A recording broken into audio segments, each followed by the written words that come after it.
New York. A good karma brands radio station.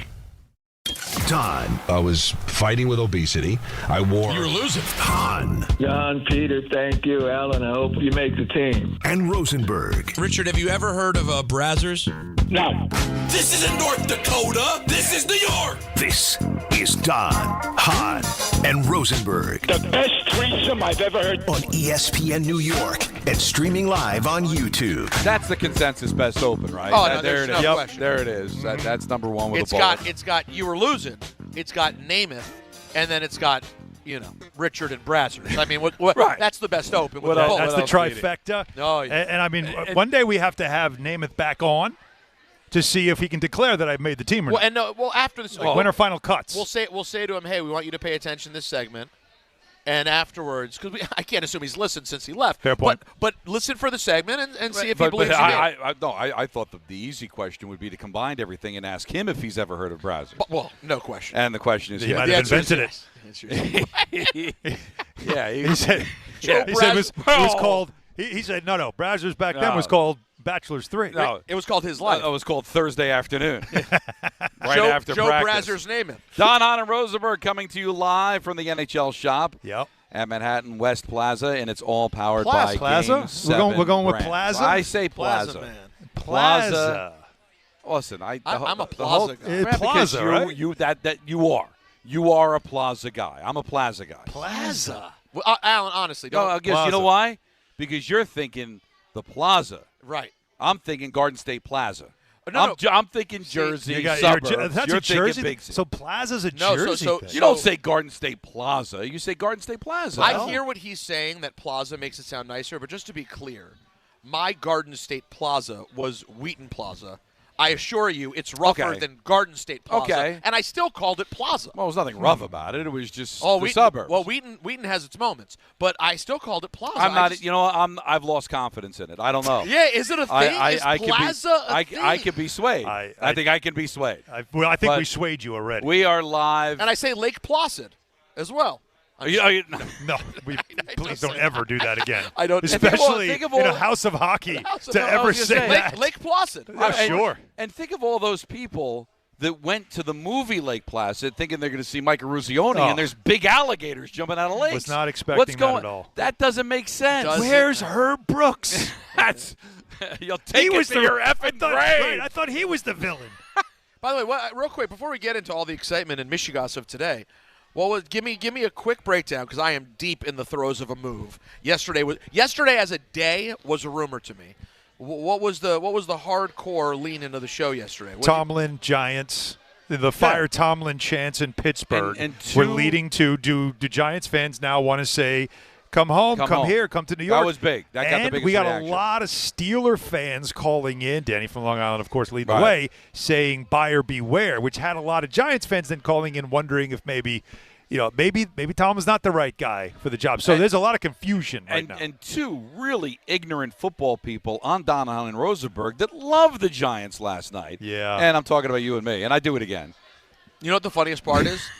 You guys are out of your minds. Best part of that was Don and I had discussed it earlier. Yep. Right? Clown show. Clown show. We get into Clown the picks. show. I Clown make my show. picks, which I'll gloat to Alan shortly.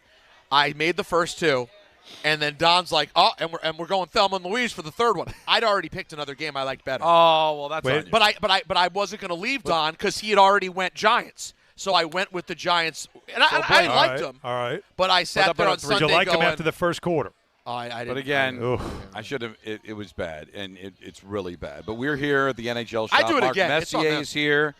He's going to be joining us in a little bit. Looking forward to talking to him, not just about hockey, but just leadership and everything that's going on. That'll be at 5 o'clock. Bill Daly, Deputy Commissioner of the National Hockey League, will join us at 3:30. But we're going to start where we should start, and that is with the New York Giants.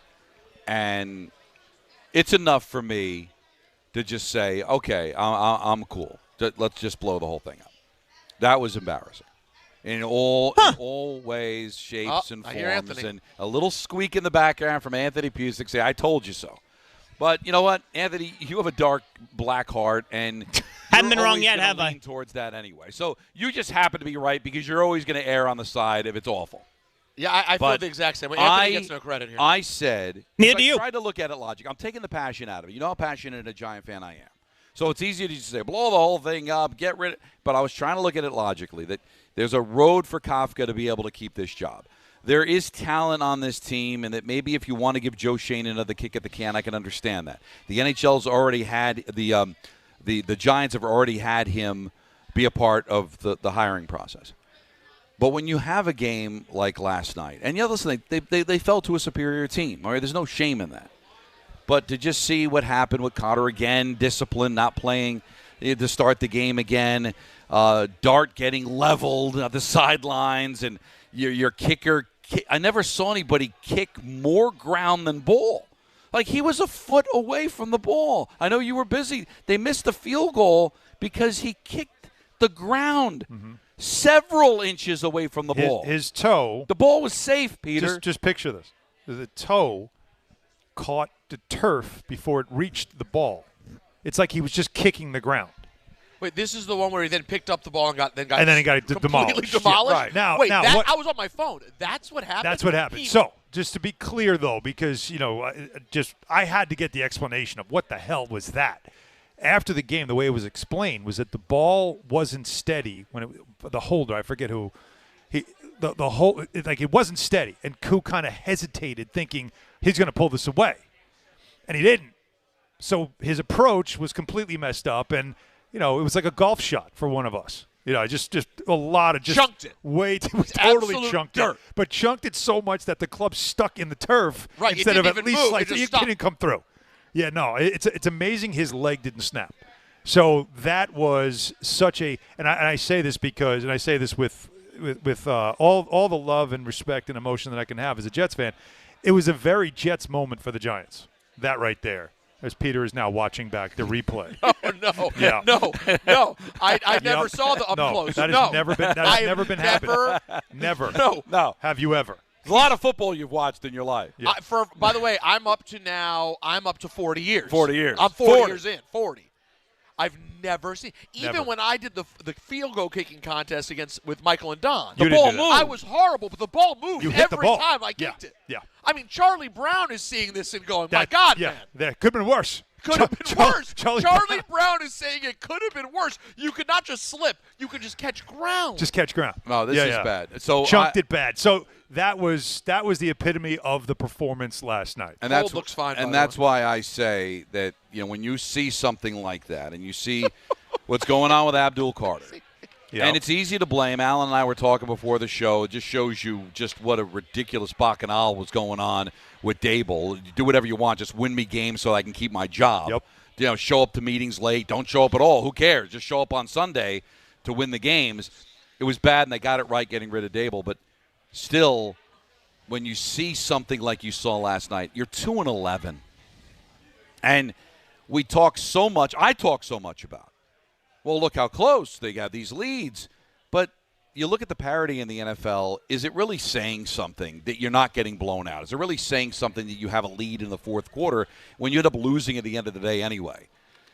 I'm having a difficult time believing that really there's anything of value to come back. Now, there's still games to be played, and they could beat the Raiders, and they could beat the Commanders and all that, but I'm done. Before Anthony, number 2's all over it. And that's fine, and I look forward to it because he's good at it.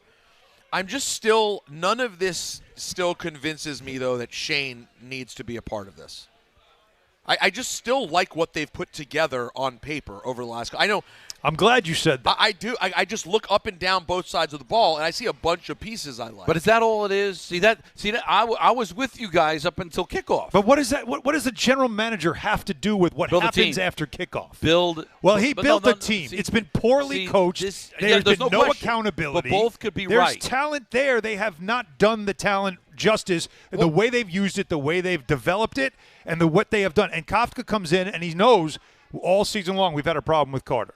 I'm going to do something about it. What was the Carter story this week? It was the same stuff. Late for things, So his last story of I mistimed my treatment. Yeah. It was something else. Not something else. Yeah. Basically happened again. No one's really given a lot of detail, but basically happened again. The thing is, to me though, is that so many people now are assuming that Joe Shane, a general manager, is the guy that sets the standard in the organization, when we all know that's not how it works in the NFL, and especially with the Giants and the Jets too. He is not in charge of the culture.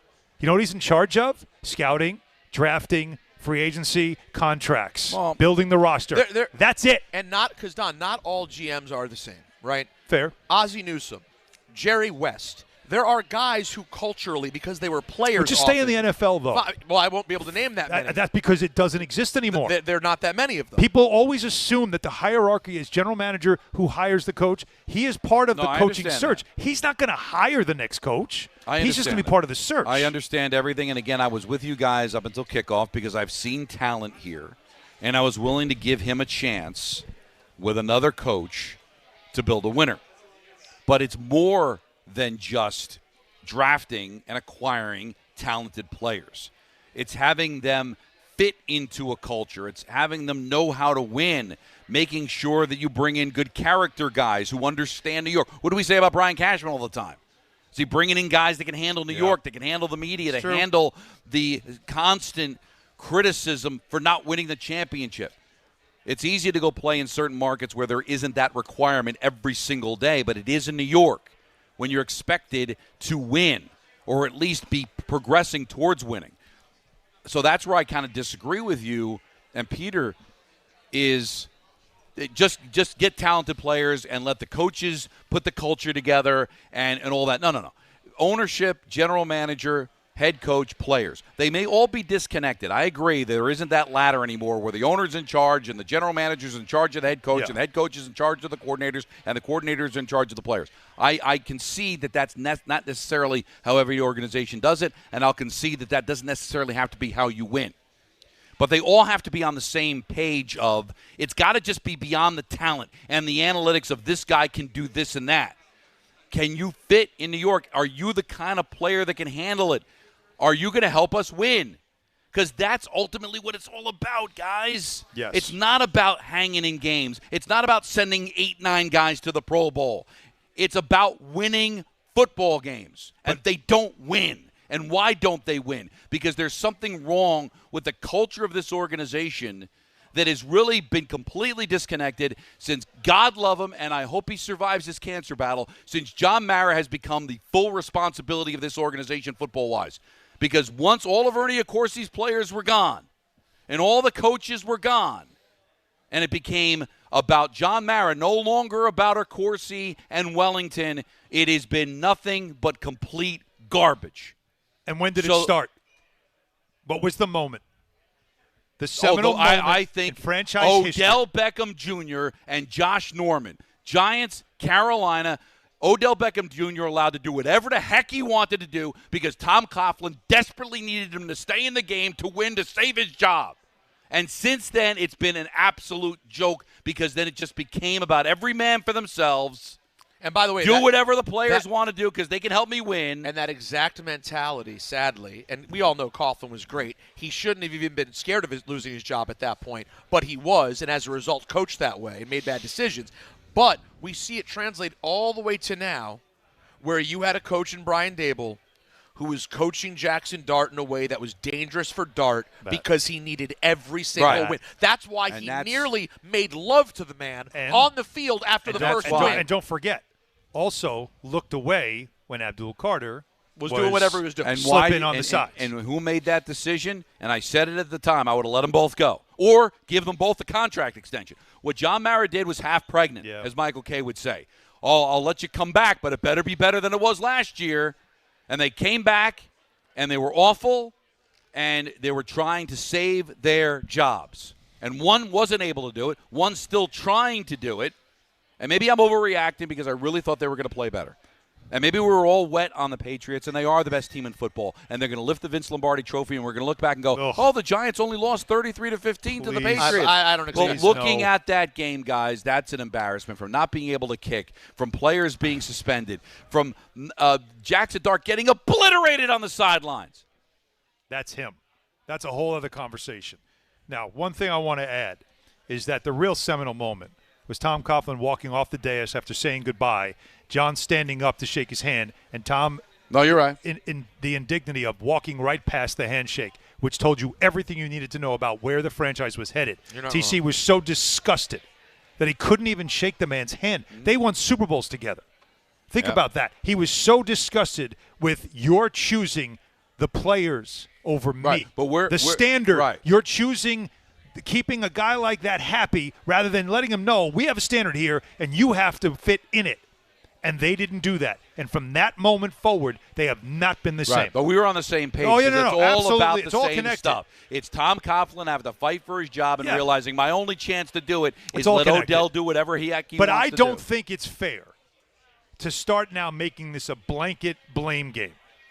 I don't think you start putting it on the front office because you saw last night the residue, and you've been seeing it ever since Kofi got over. The residue of Brian Daboll this season, coaching desperate, coaching to make sure that he was popular in the locker room, that the guys cared enough about him so he couldn't lose the room, so he wasn't going to hold guys accountable. He wasn't going to get on Jackson Dart for extending plays the way he did. A lot of times he didn't want him to run, but then Dart just instinctually did, and he took some hits and eventually led to him missing time. And now everybody is trying to treat him with kid gloves like he's all of a sudden this fragile human being that can't handle another hit, which is not the truth. And the kid's now trying to tell everybody, listen, I understand that you guys are worried about me, but this is how I got here. And he was sliding last night. He was trying to avoid hits last night. The one on the sideline was one step too many. And those are, once again, he is going to be on the edge until he learns that I can't take that one more step. But these are two different things. I don't think that and Abdul Carter have anything to do with the front office. They're two separate things in my opinion. This is residue of Brian Daboll this season. Okay. I can't disagree with that part of it, but you're still talking about them being connected in a way where there's been a lot of losing, a lot of embarrassment. John was part of the hiring and the extending of these guys. When I say extending, not firing them last year, letting them coach this year. Yep. What are we really saving? All right? The negative would be he's a really good general manager. If we let him go, we're going to regret it. But isn't the easier answer the percentage play to just say, let's wipe it clean and let's start over, let's start fresh? And this is where Tisch has to get involved. John, we love you. Focus on your cancer treatment. Somebody else has to make football decisions for this team. I don't know who it is. I don't know who in the organization is equipped to do that. Dangerous. But that can't be how we move forward. Agreed. What are we trying to save here? All right? Shane's a good man. Peter and I talked to him at camp a few years ago. He's a good guy. He's a bright guy. But he is a part of an erosion and a stink. And I just don't think it's worth trying to keep it around. For what, Peter? For what? Don, hear me. Maybe? Hear me out. This organization has run this way for a long time. Mm-hmm. What you're describing is more than just let's try something new. It's a new ownership group. It's like we are changing everything. Well, that's why Tisch asked. Tisch is not involved in the football decisions, but he owns 50% of the team or whatever the percentage is. But then who's going to represent him? Because it can't be him if he's never done this. But there are plenty of owners. Mara is a football guy. He's a football owner. We got to stop with he's a football guy. More than Tisch is. All right, but there's plenty Tisch of. is an NYU guy. I mean, they're not even a part of the. There's plenty of owners, okay, that don't know anything about the sport of the team. I know one. But you know what? But they make the right decisions and just say, John, the agreement was we would split. We'd split the profits, we'd split the team, but you'd make the football decisions. Your football decisions have been god-awful. Somebody else has got to make them. Right. Wouldn't any executive? I don't know how to make widgets, but if I owned a company that makes widgets and my widgets aren't selling, I'll go find somebody that can help me sell my widgets. Yes. Do I have to know what a widget is? No, but it means a whole new thing still. It's just a scary proposition. That part is that's what I'm talking about. But that all all this will be decided not on how the Giants finish the season. This will all be decided by who you hire as the coach. And maybe one thing we can learn from last night is that Mike Kafka is not the guy. Can we all just say, you know what? Well, this ain't the guy. Because that team was not prepared. They were not prepared. Physically, right. They were not prepared. Game plan-wise, he nothing was right. He couldn't have had one of those games. Barely outcoached. They got. Oh, well, that's Vrabel. Vrabel, by the way. ran circles around him. The way he controlled Coach the of the clock. year. Coach of the year. Well, How could he not be, right? How could he not be? So, but what you saw last night was Mike Vrabel. That was a personal game for him on many levels. Monday Night Football, the whole country's watching. Everybody gets to see what we're doing is real. He had his team ready. And then the physicality that they brought to that game, there was something extra to that performance. Plus the Giants' ownership of his Patriots in the Super Bowl. There's that too. There's a lot of pieces. There's a lot of things to talk about. Right. Kafka could not have last night in this stretch, the final 7 games, whatever it is that Kafka's doing. One of those couldn't happen. The way he got that job, the way he jumps over sexier opportunities is because he never has a moment like that. Right. That every game you're competitive, even if you lose, you're fighting tooth and nail. And you can't sell to me, well, we got to stop. We were down 2 scores, and if we did something with that possession, we'd be down 1. He's trying to sell that after the game. No, man, that game was over in the first quarter when your team was not ready at kickoff. Right. When your team wasn't ready, special teams wasn't ready. You guys were not ready for that game. And it was just eye-opening to just, for me, rewatching that game because I had the Devil game, but I got home and rewatched the game, and I said, what are we holding on to? What are we holding on to? So I get what you're saying, and maybe Shane deserves a better break than this, but really, what are we holding on to? It's all about the coach, Don. It's whoever they end up hiring. And why would a coach Mike Tomlin? Yep. Why would he want to come here and say, "So I'm coming here. I'm leaving Pittsburgh. We work something out. I'm leaving. I want to go someplace where I can prove I can win someplace else. And I've got Joe Shane as my general manager. No, I'm good. I think we're going to Are you willing to have Tomlin walk away because you want to keep Shane, or do you want to just start fresh?"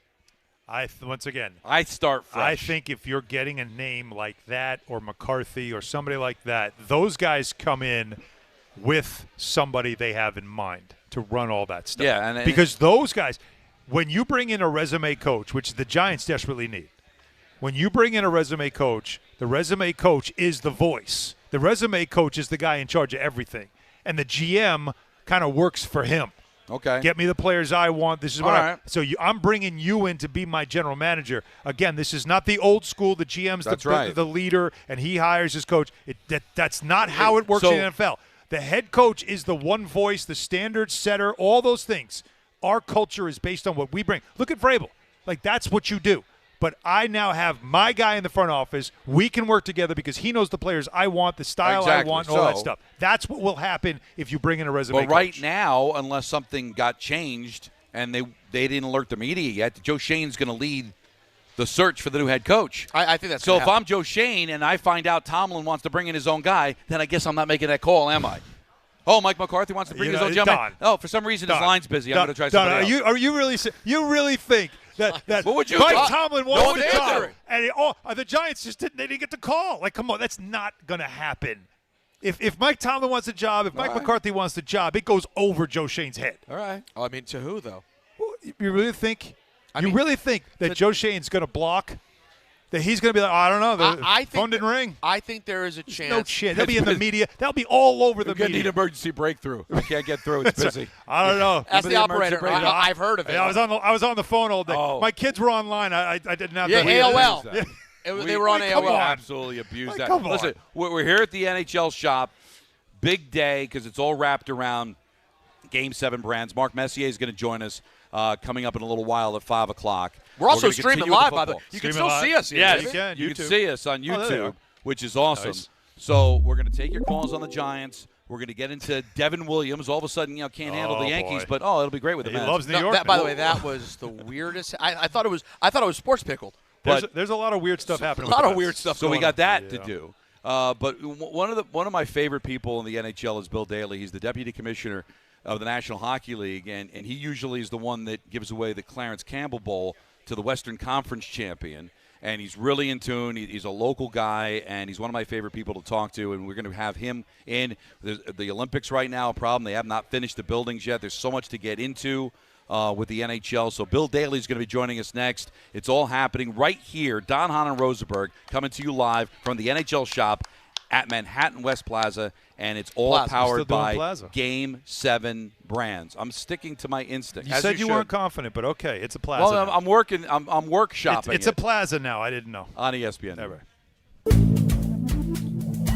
Good Karma Brands is proud to be an equal opportunity employer, providing equal employment, development, and advancement opportunities to all teammates and applicants. To learn more about careers with us, please send an email to talentacquisition@goodkarmabrands.com. That's talentacquisition@goodkarmabrands.com. Bet365.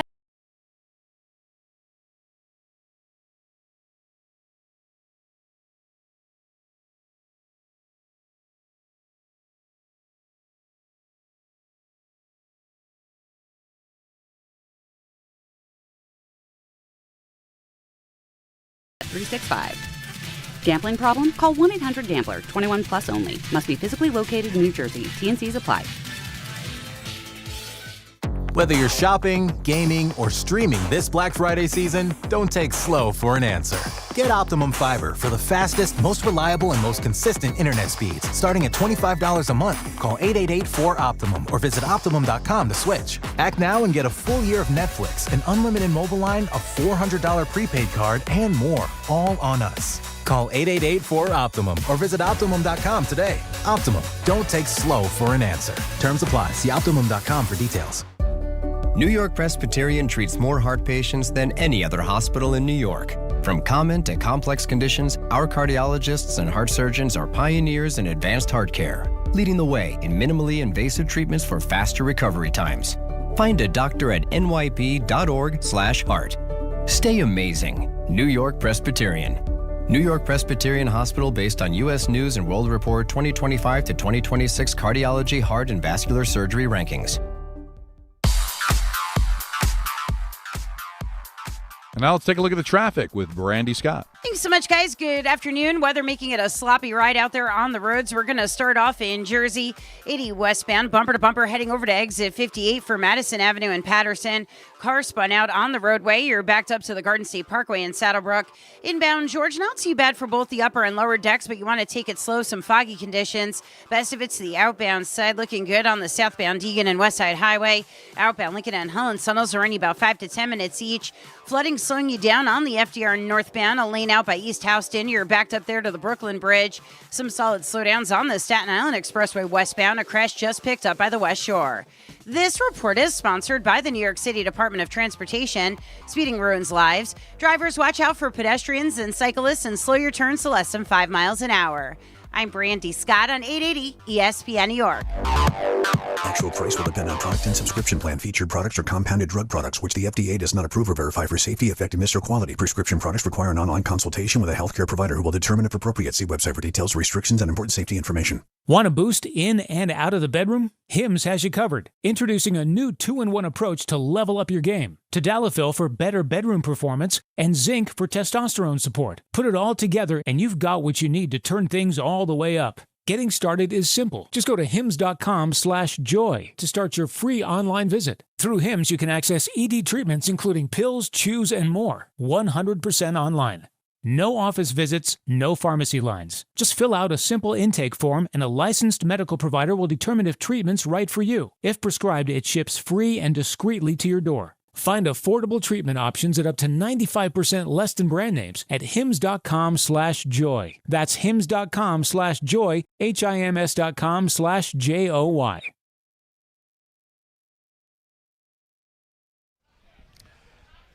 Hahn Rosenberg coming to you live from the NHL Shop at Manhattan West Plaza, and it's all powered by Game 7 Brands.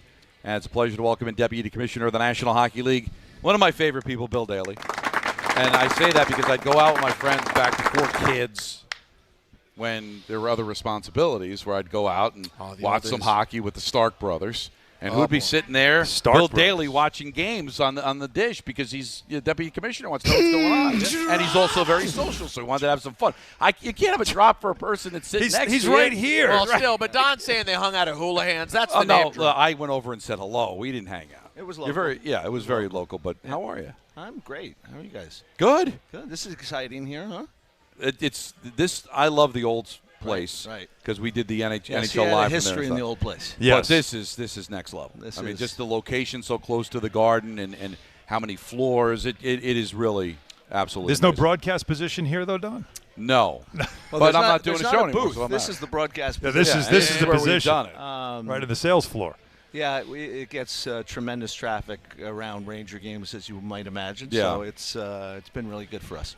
All right, let's start with I guess you could look at it as a positive or a negative, because we were talking about parity in the NFL, and Alan and I aren't in love with it because we think the parity is coming from just not great football. But in the NHL, and maybe I'm biased because I'm an NHL guy, I think the parity is coming from really terrific hockey with a lot of good young players that are starting to come into their own. What 7 points separate first place in the Metro and last place in the Metro? So how excited are you as a league to just see everything bunched up the way that it is? And do you agree it's because of the fact that all these teams are good, not bad? Yeah, look, I think our system promotes a competitive balance that's really good for the league.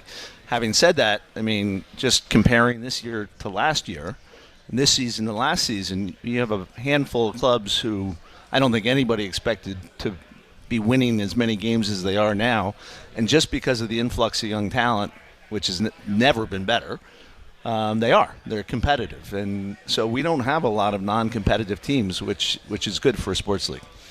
What has been the difference, though, in that? Is it just simply better talent? Like, the talent pool is still the same size. You get European players, Canadian players, North American players.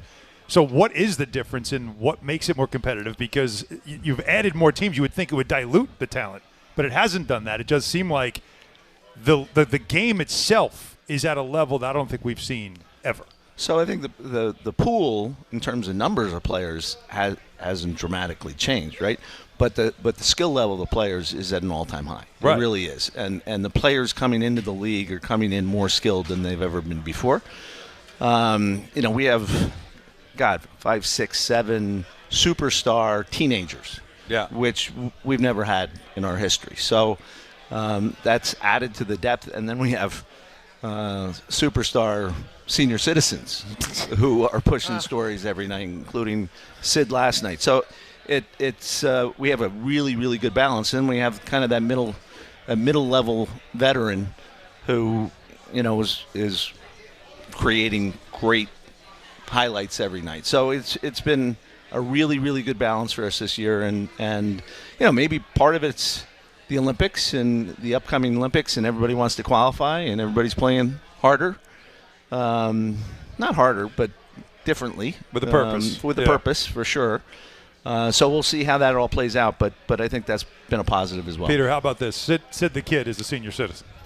Think about you're a Penguins well, fan. probably shouldn't get repeated. Well, I know. Cause he's 40. not Sid the Kid anymore. Yeah. No. How's that? He's a grown man. I watched him in my 20s. I'm 46. It seemed like every night at the beginning of the season, I'd be doing a game promoting an 18 or a 19-year-old on the other team. And you see what Schaefer's doing out on the island.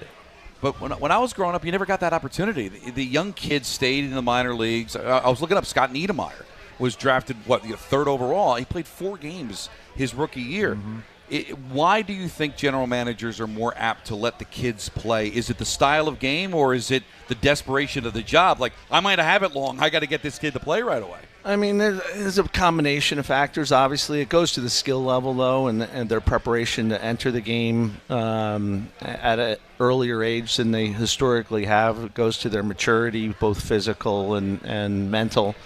A host of reasons why we get younger players in the game currently, but it is a young player's game. How much does the league think about things like the aging of Sid and Ovi? I mean, there's a world in which, of course, at this point, neither of them are playing. Instead, they're both playing, and last year, Ovi's doing magical things, Sid right now doing special things. Do you guys sit around sort of like dreading the day it actually ends? How does the league view superstars like this getting to the tail end? Well, I think we like to think that we can promote it and take advantage of it as long as it's going on, right? And I think both of those players continue to play at a high level. They continue to be appealing to people who come to the games and watch the games on TV. And it's great for the sport. So, as long as they're willing to play and they're playing at a high level, it's great for the league. But you guys don't have fear around it, like no, you feel good. In part because of the influx of young talent we have and that kind of middle class veteran talent. Yeah, you used the word promote. Now, obviously, 4 Nations last year, that was one of the greatest marketing tools ever, and for any sports league, and it really was amazing. But when you talk about the young players, like I have a teenage daughter, and she loves the Devils because of Jack Hughes. But she became a Devils fan. That was her entry. It was seeing his face and going, he's cute. And the next thing you know, she's watching Devils games like crazy. But the way the league, and there was a time, and I remember it, that the league was criticized for not promoting the players enough because the players, it was a very humble culture in the sport. It still is. But what has the league done that is so different now that has allowed the players that you have, especially the young players, to have that type of presence that is drawing in fans that might not have been fans before? Well, it's certainly a focus, and we spend a lot of time and resource and a lot of talented people who push hard on this to make players more accessible, to open lines of communication with the fans. So it's something we're focused on every day. You're right. It's not in the nature of most NHL players to want to be about themselves and not the team. So it's been a process, but I think we made progress in the process. And the generation probably helps too because they're so used to being on social media. Everybody's on social media. Yeah. Yep. I'm talking to Bill Daly, Deputy Commissioner of the National Hockey League here on Hahn Rosenberg. We're live here from the NHL Shop. The Olympics, everybody's excited about it. But as of right now, and correct me if I'm wrong, the arenas aren't done. We've got, 9 weeks? Give us an idea of where we stand right now.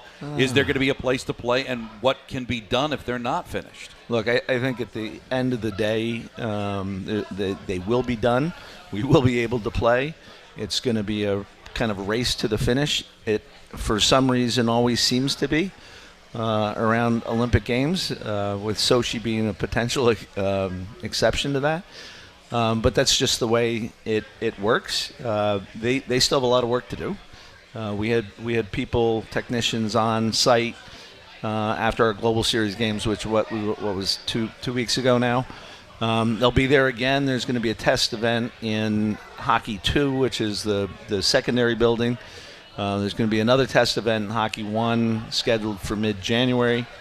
The ice builds are going on. So I think it ultimately gets done. What kind of fan experience it is for people live and in person, I can't vouch for, but I think the ice and boards and glass will all be in place and we'll be able to play hockey. And that's got to be your ultimate concern, right? The safety of your players. Of course, 100%. Yeah. How does this happen though? With knowing that the Olympics were coming, like obviously this is an infrastructure issue over there. I mean, what is at the bottom of it? Like the reason for this? Hard to know. Really? Hard to know. It's maybe the IOC. Part of it indigenous to Italy. Yeah. But no, for whatever reason, it just hasn't ever been on schedule. It's always been behind schedule, and the distressing part is sometimes it's falling farther behind schedule. So they've had strikes, they've had lawsuits, they do what they do, and it's interfered with their progress. The amazing part to most people are, they made all these plans. They're having the Olympics in Milan. What happens if there's not an arena? They don't have a backup plan. So if they don't have the ice hockey tournament in the Winter Olympics, that'd be a big story. Yeah. Yes.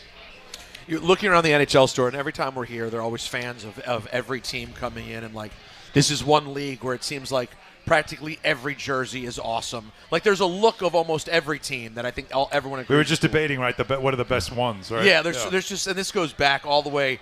I remember, Don and I often reminisce on the expansion days and how popular the San Jose Sharks jerseys were. There's always the Lightning starter jackets, all that stuff.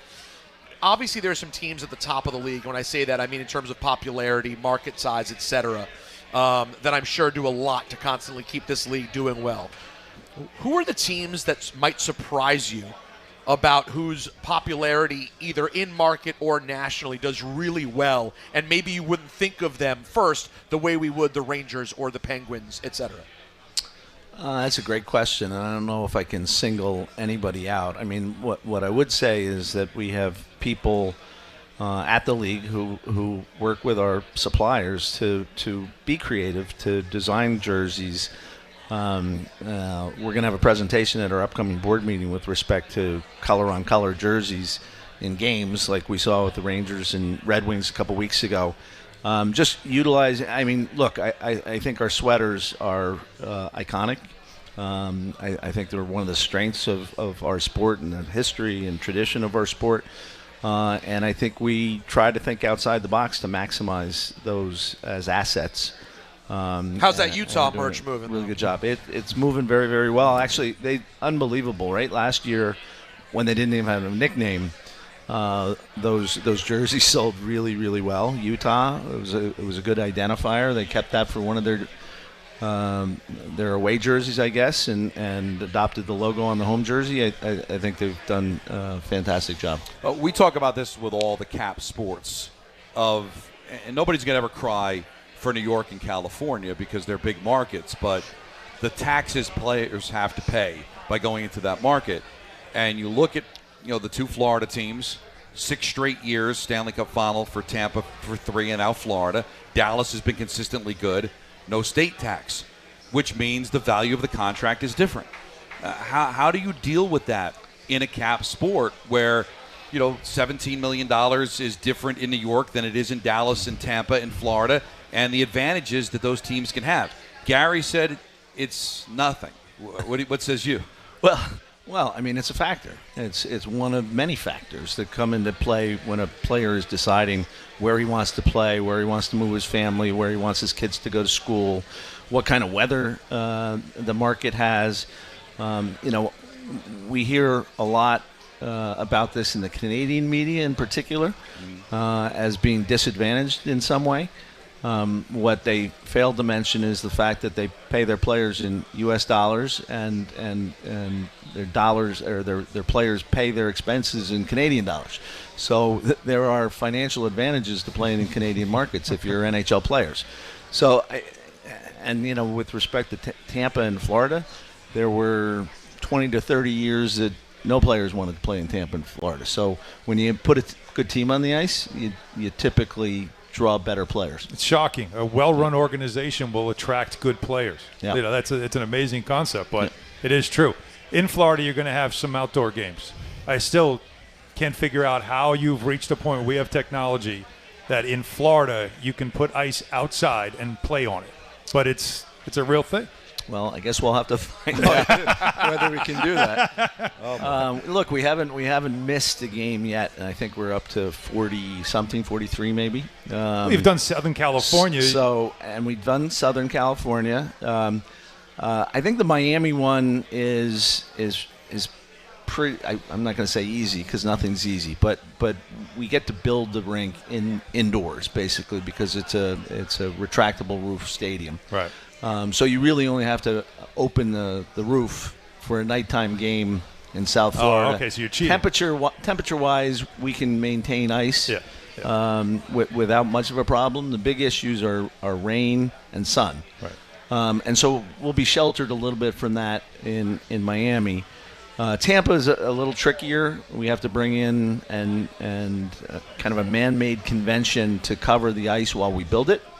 And then remove it day of game, and that could be tricky. It's never been done before, so we're confident in our ability to execute. So everything's good. Any news you want to break? We'd love that. No. Okay, everything's good. Excellent. I have a random one for you. I yesterday, for some reason, my algorithm sent me a video of when it's crazy like that, right? The algorithm, what they send you sometimes. By the way, it's kind of scary, actually. Well, this one's pretty rare. I mean, listen, I'm a hip hop guy, so I guess that makes some sense, and I enjoy hockey. It was when the lockout happened and we lost a whole season. When you think about how far this league has come with you and Gary at the helm the whole way, like, what do you? What is there a moment? Is there something you think of to think about recovering from something like that, which is you would think would be devastating?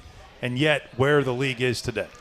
It's a great question, and it's one I get asked fairly often. And I'd like to think that I could come up with a couple of key points during the progression of the last, 20 years that kind of stand out. And I'm not sure there are. There are highlights for sure, but just in terms of to use your word, the progression of the sport and the business over that time period has been pretty remarkable. I've been very fortunate to be part of it. We have great people who work for us. The organization's a lot bigger. And, we believe that the future is really bright. I will say, I personally think the resuscitation was quick, mainly because of the one name and another name. You name both of them. With Sidney and Ovi coming in, year 1 and 2, and immediately having that impact of these are the next ones. Like you could feel it to a point where the veterans recognized it as well. And then they ascended to that. Like they lived up to it, which that can carry a league. That was the timing of that was perfect. It's the NHL version of Larry and Magic. Yeah, you really could argue that. It certainly helped. And then the change in the way the game was played, and we made some pretty significant changes coming out of that lockout, and the game was better. Right, the game became immediately better, immediately more exciting, immediately more entertaining, and certainly with talents like Sid Novi, it was a good combination. Bill, good luck. Thank you, Don. All right. Appreciate Thank it. you so much for giving us a Cheers, couple of minutes. Bill Daly, Deputy Commissioner of the National Hockey League. Get to your calls on the Giants at 1-800-919-3776. Mark Messier is going to join us at 5 o'clock. Don, Hahn Rosenberg coming to you live from the NHL Shop at Manhattan West Plaza, and it's all powered by Game 7 Brands on ESPN New York. Listen up, New York. It's football season, and you should be out there enjoying every play, every tailgate, every moment. But if you're dealing with neck pain, back pain, joint pain, or sciatica, even getting off the couch can feel like a challenge.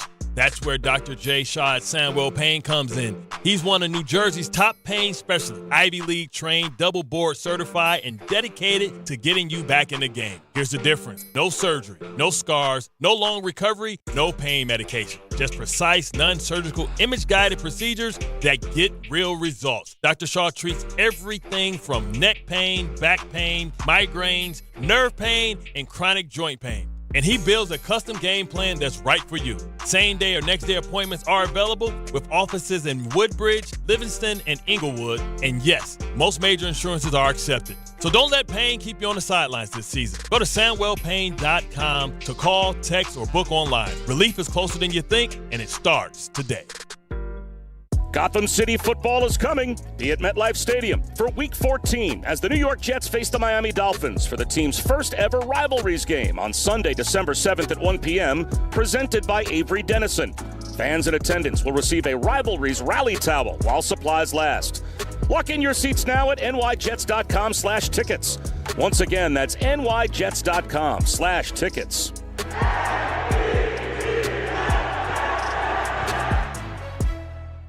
Do you owe $10,000 or more in credit card debt or personal loans? With credit card debt at all-time highs, Debt Relief Advocates is urgently notifying consumers of debt relief now being made available, designed to aid consumers with out-of-control credit card debt. Those who qualify and enroll for this relief program will only have to pay back a fraction of what they owe. This is not bankruptcy or a debt consolidation loan. This is a relief program that credit card companies would rather you not know about, as it ends your debt nightmare and saves you lots of money. Consumers owing at least $10,000 in credit card debt or personal loans can now take advantage of this debt relief as the cost of living skyrockets. Debt Relief Advocates has established a relief hotline for you to call to learn what debt reduction you may qualify for, so don't wait. For this free information, call the Relief Hotline at 800-606-8737. 800-606-8737. 800-606-8737.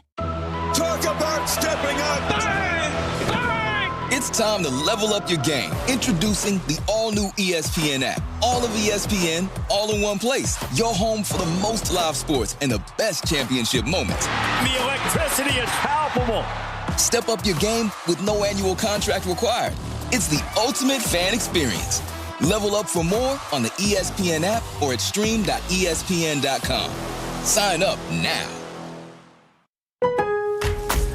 On the job, every minute counts. That's why Lowe's now has ProBlock Quick Dry Primer, expertly manufactured by Sherwin-Williams. Engineered for pros to dry fast and go on smooth for virtually flawless results that keep your job moving. It's available in oil and water-based, and getting it is easy. Order online by 2 p.m. and get free same-day delivery right to your job site.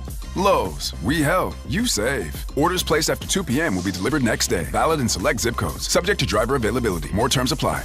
You live for this. The wins, the losses, the slam dunks, and the buzzer beaters. The dream that this is your team's year. Hope, it's what keeps you coming back. So you represent with anticipation and with pride. Because when everything's on the line, your support means everything. That's why the NBA Store is here to support you. Check out the largest selection of official NBA gear at NBAstore.com. A Fanatics experience. It's no.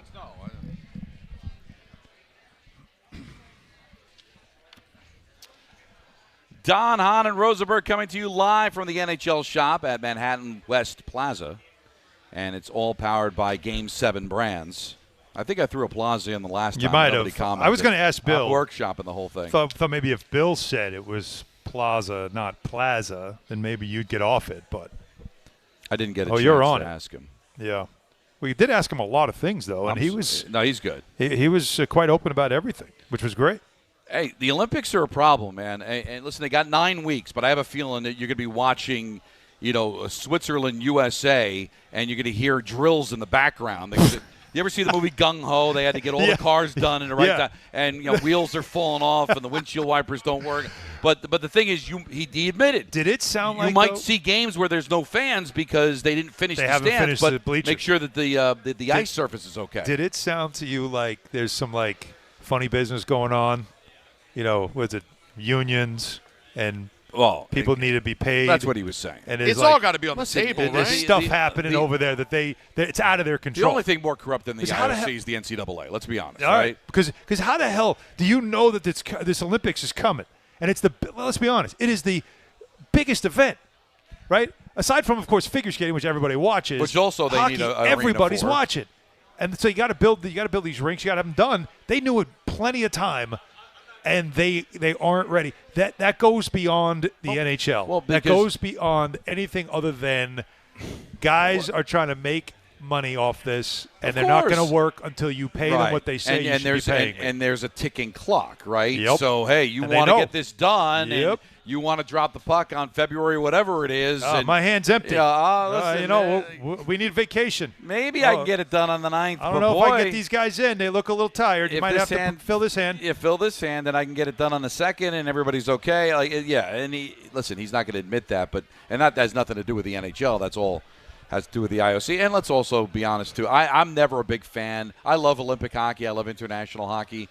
Having these games being played, north of midnight is not ideal. Not great. But they're doing it because part of the thing with the relationship, because we're having a conversation with a deputy commissioner and not talking about a work stoppage, because that's how healthy the relationship is between the players and the owners. Yeah. Part of that health comes from players want to play in the Olympics and the NHL letting them play because they want to do it. And that's helped the relationship. I don't know how much it really helps the NHL when these games are in the middle of the night and you're also stopping the sport for 16, 18 days in the process. That's the problem. The players happy. The difference for the NBA is it doesn't interrupt the season. Right, so for the NBA, they don't care. You're going to play in August, fine. It doesn't affect us, so they can play. Well, they'll in the play. NBA, it doesn't affect. In this league, it affects so many players. Because you stop the league. It's everyone's foreign in the league. But don't you feel like though all of your fans are watching because every team's going to have guys from almost every team's going to be represented. No, they watch it. And when it was in Salt Lake City, when it was in Vancouver, it was a big deal. What's the percentage you think of international players relative to the league? Minus Canadian and I'll count North Canada America, and U.S. North America? Oh, it's got to be north of 35%. And then if you include Canada? Well, there's 65%? Canadians are the majority of the league. So Americans make up, 20% of the league maybe? Yeah, it's much larger now than ever before. And the Americans, I remember when I was growing up, there'd be, a handful. Yeah, and Joey Mullen. Now it's way That's up Rod there. Langway to you and me. but you know what's so interesting? Maybe it's just me, and I'm not trying to sing Kumbaya or whatever, but we can. It's amazing how it doesn't affect me. What's that? Where anybody's from. Oh, you know what I'm saying? It's not. I think it was it's a big deal when it's rare. When the Russians first came here, and then you'd have a couple of Russian players. Now it's is he from Russia? Is he from Czech? Isn't it all about what really team does he play for? What team does he play for? Because you adopt a lot of these guys also end up just adopting wherever they are, like that. a lot of those guys that played for the Lightning all those years, they just, they're Florida. They're Tampa Floridians. people now. I know. Like I know I'm from Sweden. For but I'm better a or for Floridian. worse, they've now chosen Florida. It chose them. It went from what percentage of Americans do you have to where you've got American players that were born in California, in Texas, in Florida. That's crazy. It just shows you how much. Now, real quick, you mentioned, because I know we got to take a break here, but I don't see this getting a lot of shine today. What's aged better? I assumed you were referring to me. Maybe it was something else. In the group text, it's hard to know who's talking about what. But when the Lane Kiffin stuff started going through our group text this weekend, and I was like, case in point of why I hate college football. Yeah. Like, what's aged better than me hating college football? It is. I'm sorry. Stories like this make the entire thing yo-yo.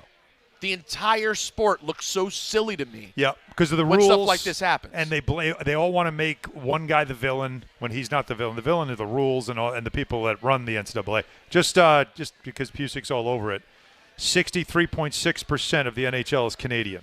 17% from the U.S. And 20 from international? That's it? The rest is, so Sweden, 5%, Russia, 3.6%, Finland, 3.2%. Then you have Czech and Slovakians, and then even the Swiss.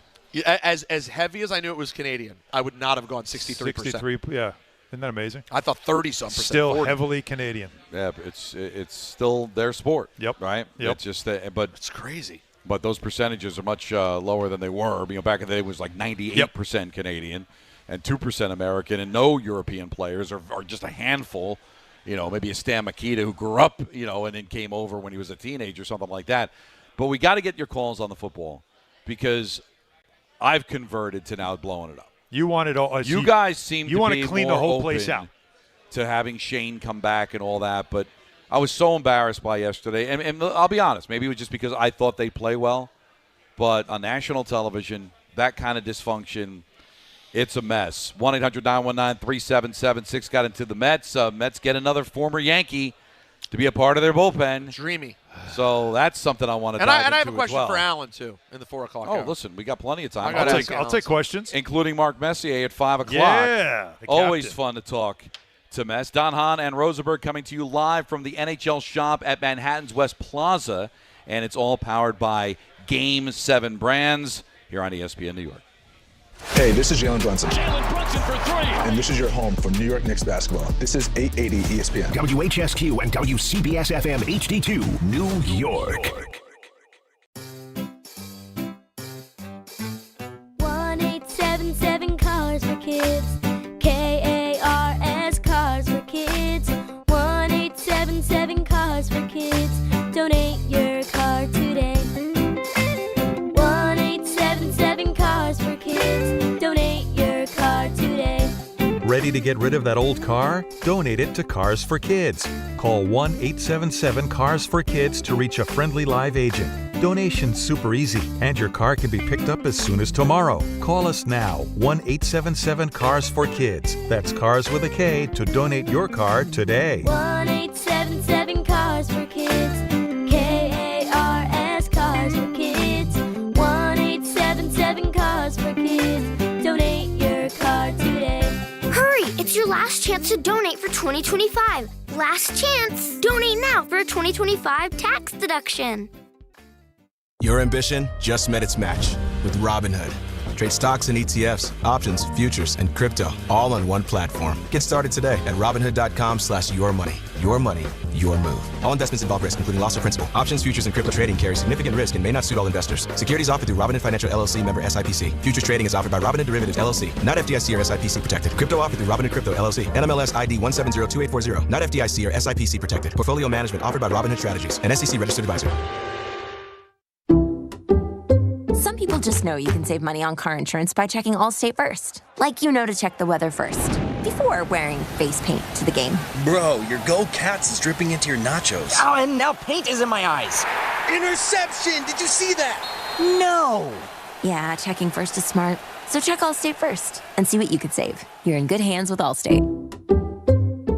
Potential savings vary, including based on how you buy, subject to terms, conditions, and availability. Allstate North American Insurance Company and affiliates, Northbrook, Illinois. Don's deep in thought.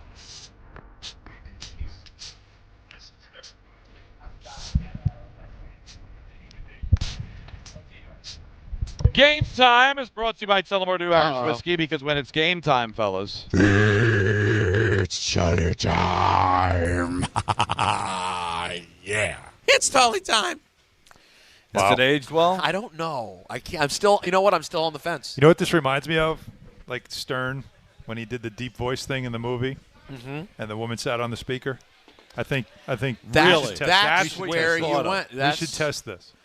We should test this. Sounds like somebody didn't lock the door recently. His mind's wandering. Well, you know what? Let's. We should test this. Next time we play it, just crank it up. Why not? Let's be great. Why be good when we could be great? Am I wrong? Yes. It's deep. No, it's deep, but that didn't occur. It did. No, it didn't cross my mind either. It occurred to me. But listen, he's wearing his quarter zip. It's quarter zip day today. Yeah. I can do anything on a day like this. Yeah, he's an adult, man. He makes decisions. He makes his own decisions. He is definitely that kind of quality individual. The Knicks visit the Celtics with coverage immediately following Dan Grossa at 7:30. NBA likes to tip their games later. NBC likes does to it. tip their games at 8 for this o'clock. year. You're gonna put a stop Rangers to this. host the Stars with coverage on 10:50 at 6:30, and the Islanders will be playing the Tampa Bay Lightning at UBS at 7 o'clock. Tullamore Dew, original triple distilled, triple blended, and triple cast matured Irish whiskey. Be sure to grab a Tullamore Dew or try the new Tullamore Dew Honey. During today's action, glasses up to enjoying Tullamore Dew responsibly. Speaking of NBC, did you guys stay in for my whole commie game on Sunday night? Most of it. Not the end? No.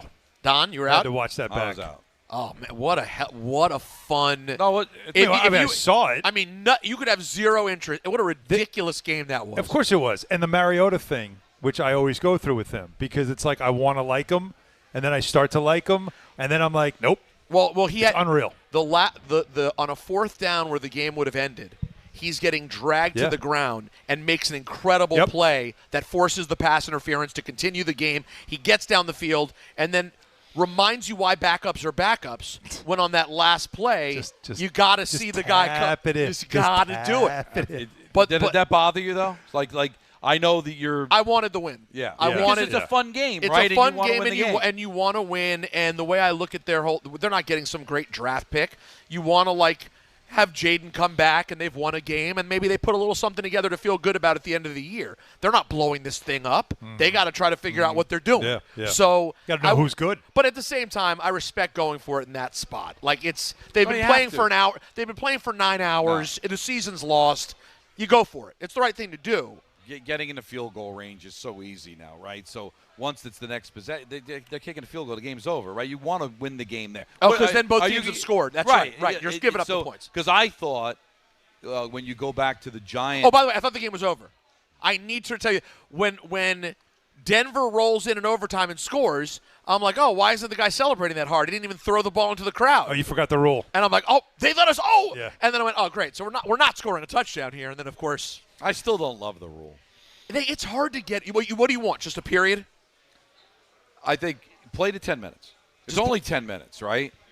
And yeah, you might as well just play it at this point. And I always why thought, even bother with the sudden death? It's 10 minutes. And I well, you'd really bleed. Think about it. If you were a possession type team, you'd really just bleed but that's that still clock a long, as much as you can. It's not easy to do, but with 2 timeouts, I mean, really, how often do you see a drive last more than 6 minutes, maybe 7 minutes? And with the 2 timeouts, you're going to get the ball. You may not get it with a ton of time. And if you cannot stop them for 10 minutes and they kick a field goal, that's on you, probably pal. Didn't deserve to win the game anyway. Right. But I understood the 15. And listen, I always said that the reason that they went to the 10 minutes was not because of they said it was because of health reasons. Give me a break. 5 minutes. They did it because they don't want these 1 o'clock games spill into the 4:25 window. That's right. But the 10-minute, most of these games go deep into the 10 minutes anyway. For what you said, they want that long drive, that first possession, and then the other team comes down. Now they can go for it on 4th down if they're down by a touchdown or 3. I just felt like, you know what, if you give up a touchdown in overtime, you don't deserve to win. Field goals, with guys kicking 60-yard field goals, you do deserve to have the ball back. But this all stems back to that the Bills-Chiefs playoffs back in the day. Oh, yeah. Where it felt like you're robbed of a possession. I'll tell you what I came away thinking that from that game locally, though, was if I were the Jets and I had an opportunity, if they know they can't get their quarterback, Mariota is exactly the kind of thing you could upgrade with. But if you're the Commanders, they're not letting him go. They've shown that they need to play him too much. So you can't let him go. A backup quarterback is so important. But you guys, for the Jets, if they're not getting a guy, isn't that what they need? Someone who's a level above Tyrod Taylor or Justin Fields, who could at least let them play a season where you could have a presentable chance at winning? Less is more with players like this. The more you see them, yes, the more you remember. That's what it is. And the more you realize that, okay, it's always the less is more thing. I mean, the great backups. Yeah, Tyrod was the same way. He was the same way. I mean, Nick Foles, let's be honest. Like, he had, right? Well, the playoff run, he had a run. But you weren't ever going like, oh, he's got to be our number one. No, everybody knows. Like, no, that was a run, and he's not that guy. But that's just a so I played that game though. I played that game with him like I did with Winston, and I'm going like, it's still better than anything we've got. But the more you see the issues, which is why they're better as backups, because in short stints they're great, but once you give them the long runway. Yeah. That's when you start to realize this is why they're not QB1s. But the cap ramifications with Fields probably keeps him on the roster at least next year. Yeah. So the question is he your backup? Is he your third string? And he's probably going to end up being your backup. Hahn and Rosenberg coming to you live from the NHL Shop at Manhattan West Plaza. And it's all powered by Game 7 brands. We started the day talking about the Giants and the issue of blowing it up. And we want to take your calls on that at 1-800-919-3776. But Abdul Carter, I think, and Alan, you brought this to my attention, was, I think, painted in a really poor light by social media. Because there was a lot more contrition after the game than I think a lot of people believe. Yeah, I think back at the studio, they have the clip that has been circulating. It's short of Carter sounding really combative with the reporters and the question and answer about what happened that you were benched for the start of the game. If you guys have it, let's play it. Your second time in 3 weeks being started. What happened? Happens. What happened? I ain't gonna get into detail. Like I said, happened. Why, Anton? Like, for asking me the same question, I just answered. See, that sounds like somebody that is combative, that doesn't want to deal with it. I watched the longer version of the interview. He actually did give thoughtful answers. He actually did have contrition. There were times where I got to be better. Like he did answer a lot of those questions. Now, he didn't tell you the detail. He didn't say what happened, and he wouldn't go into that stuff. Neither would Kafka. Neither would Burns. Nobody else would say exactly what it was. But Carter did show remorse. And he said the part that bothered him when he was sitting there watching the team and them giving up points is he felt, I let my team down. Because I couldn't be out on the field to help them. That's on me. He said stuff like that. So while we hear this little soundbite and we all want to react to this bad kid, we have to understand that there was more in the conversation. And I'm sure he got to a point where he's like, how many more times do you want me to say this? Like, all right, I've said everything I can say here. So I do want to make sure everybody understands that little clip that's running around social media is not all that was said in his media address. I'm glad you said that because it's very easy for us to become that guy. Yep. And that's what yo-yos on radio do. And they start screaming when really I'm not ready. It's a terrible – it stinks that this has happened twice. I need to remind you guys of some of the character problems the Giants have had over the last decade. All right? They have had guns, abusers. There have been real character problems. You could go back to Jeremy Shockey before you even mentioned Plaxico Burress. And even just in the last 5 years, they had one after another that you go, what are you exactly doing here? DeAndre Baker, Josh, what's his face, the kicker. Oh yeah, that's right. Josh Brown. Yeah, Josh Brown. One after another. Let's not. If Abdul Carter, and maybe I relate to him too much, if his biggest personal flaw is tardiness, this is something we can work with. Oh yeah, let's not throw out the baby with the bathwater. However, it shows a problem. I'm glad Don. you're saying this. It shows a culture problem. I have heard people talk about like this is who Joe Shane brings in. This guy's garbage. You got to get him out of here. And I'm thinking, wait a second, he's a talented player that you just got to get his head right. He's got to mature. Like that's what you do. That's what you do as an organization. You say, okay, this guy's talented, but he's got some flaws, but these are workable flaws. And we just got to get him to understand. Have him mature, grow up. We got to get some leaders around him because clearly that's not happening. And maybe it is, and the leaders are going, you know what, this kid ain't listening. But that's a problem. But I still think bad leadership. This is a residue of Brian Daboll allowing, because we always say, you're either coaching it or allowing it to happen.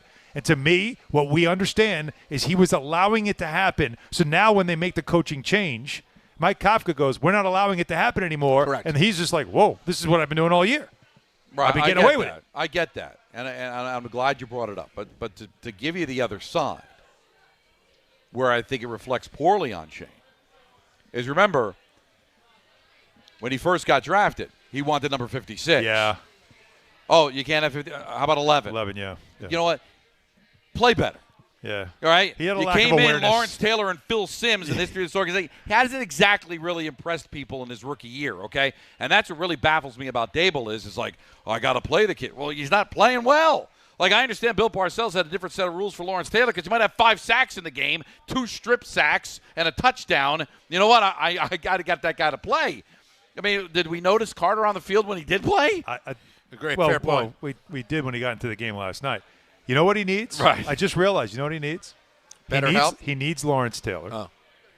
in the steam room Sorry? You know what? any given Sunday. Now, that scene, by the way, which he ad-libbed, is one of the great scenes in sports movies history. It is. And that speech is literally what he needs to say to Abdul Carter. You know what else he needs, in my humble opinion? Better help. No. Or Amazon pickup. Right. They pick up egos. They can pick him up. So it's and the get him to a meeting on time. It's the ultimate convenience play. Now, we all know Amazon is part of everyday life, but Amazon Pickup takes it to the next level, especially during the holiday rush. If you're on the go like I am, you can send your orders to a secure Amazon Pickup location that works best for you. It's great to keep gifts a secret until it's time to wrap them. Now, life does not slow down this time of year. Amazon lockers and counters are located near you. So no matter where your day takes you, your package is ready when you are. Now, for me, it gives me the flexibility to get things done on the move, baby's napping, on the commute home, whatever it is. It's simple. Here's how you do it. You order online at checkout. Just choose the pickup location that's most convenient. You get an email confirmation when it's ready with instructions to pick it up. It's quick, secure, and always at no extra cost. Check it out for yourself. Go to Amazon.com/pickup-MVP to learn more. That's Amazon.com/pickup-MVP. Peter and I have had intellectual conversations about acting. Do you get credit for acting well playing yourself? This is a great – well, I say no hesitation, yes, because – Not as easy as you think. Just because so many actors play themselves anyway. You know, they're a version of themselves, it seems, all the time in every movie. I had a season, if you remember, Don, of a reality show about Hot 97 called This Is Hot 97. That's a good name for it. We did 8 episodes. Brilliant name. How'd they come up with it? The brilliant minds of VH1. In fact, you can watch the entire season on Amazon Prime. And it was an acted show. It was not a reality show at all. You're acting every single scene. There's not one moment of it was reality. Mm-hmm. And I will say I find playing yourself to be challenging. Okay. Listen, I didn't have an acting coach. They don't have anyone training. They don't technically have writers. So they're telling you to be natural, and it's hard to be natural when you're being told to be natural. So here's what's going to happen. Generally, we want you to get here and there, and we had a lot of fun, and there's some great scenes that came out really funny. But it's hard. It's not a nothing for sure. Yeah, just because he is really brilliant in that scene. Yeah. I think that movie is very underrated to me. Agree. Sunday. Agree. Because there's a lot. If you're a football nerd, you have to swallow a lot of mistakes in the movie.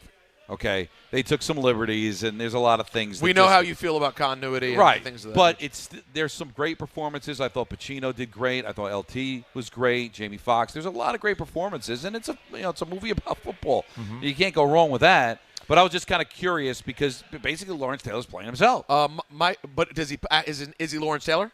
He's not Lawrence Taylor, but he's playing. I think he's a linebacker. Yeah, but he's playing a veteran defender, defensive superstar. You know who's done this a lot, but actually with their own name because they have to. It's the only way. Tyson. Yeah, Tyson's been Tyson That's a a lot. good point.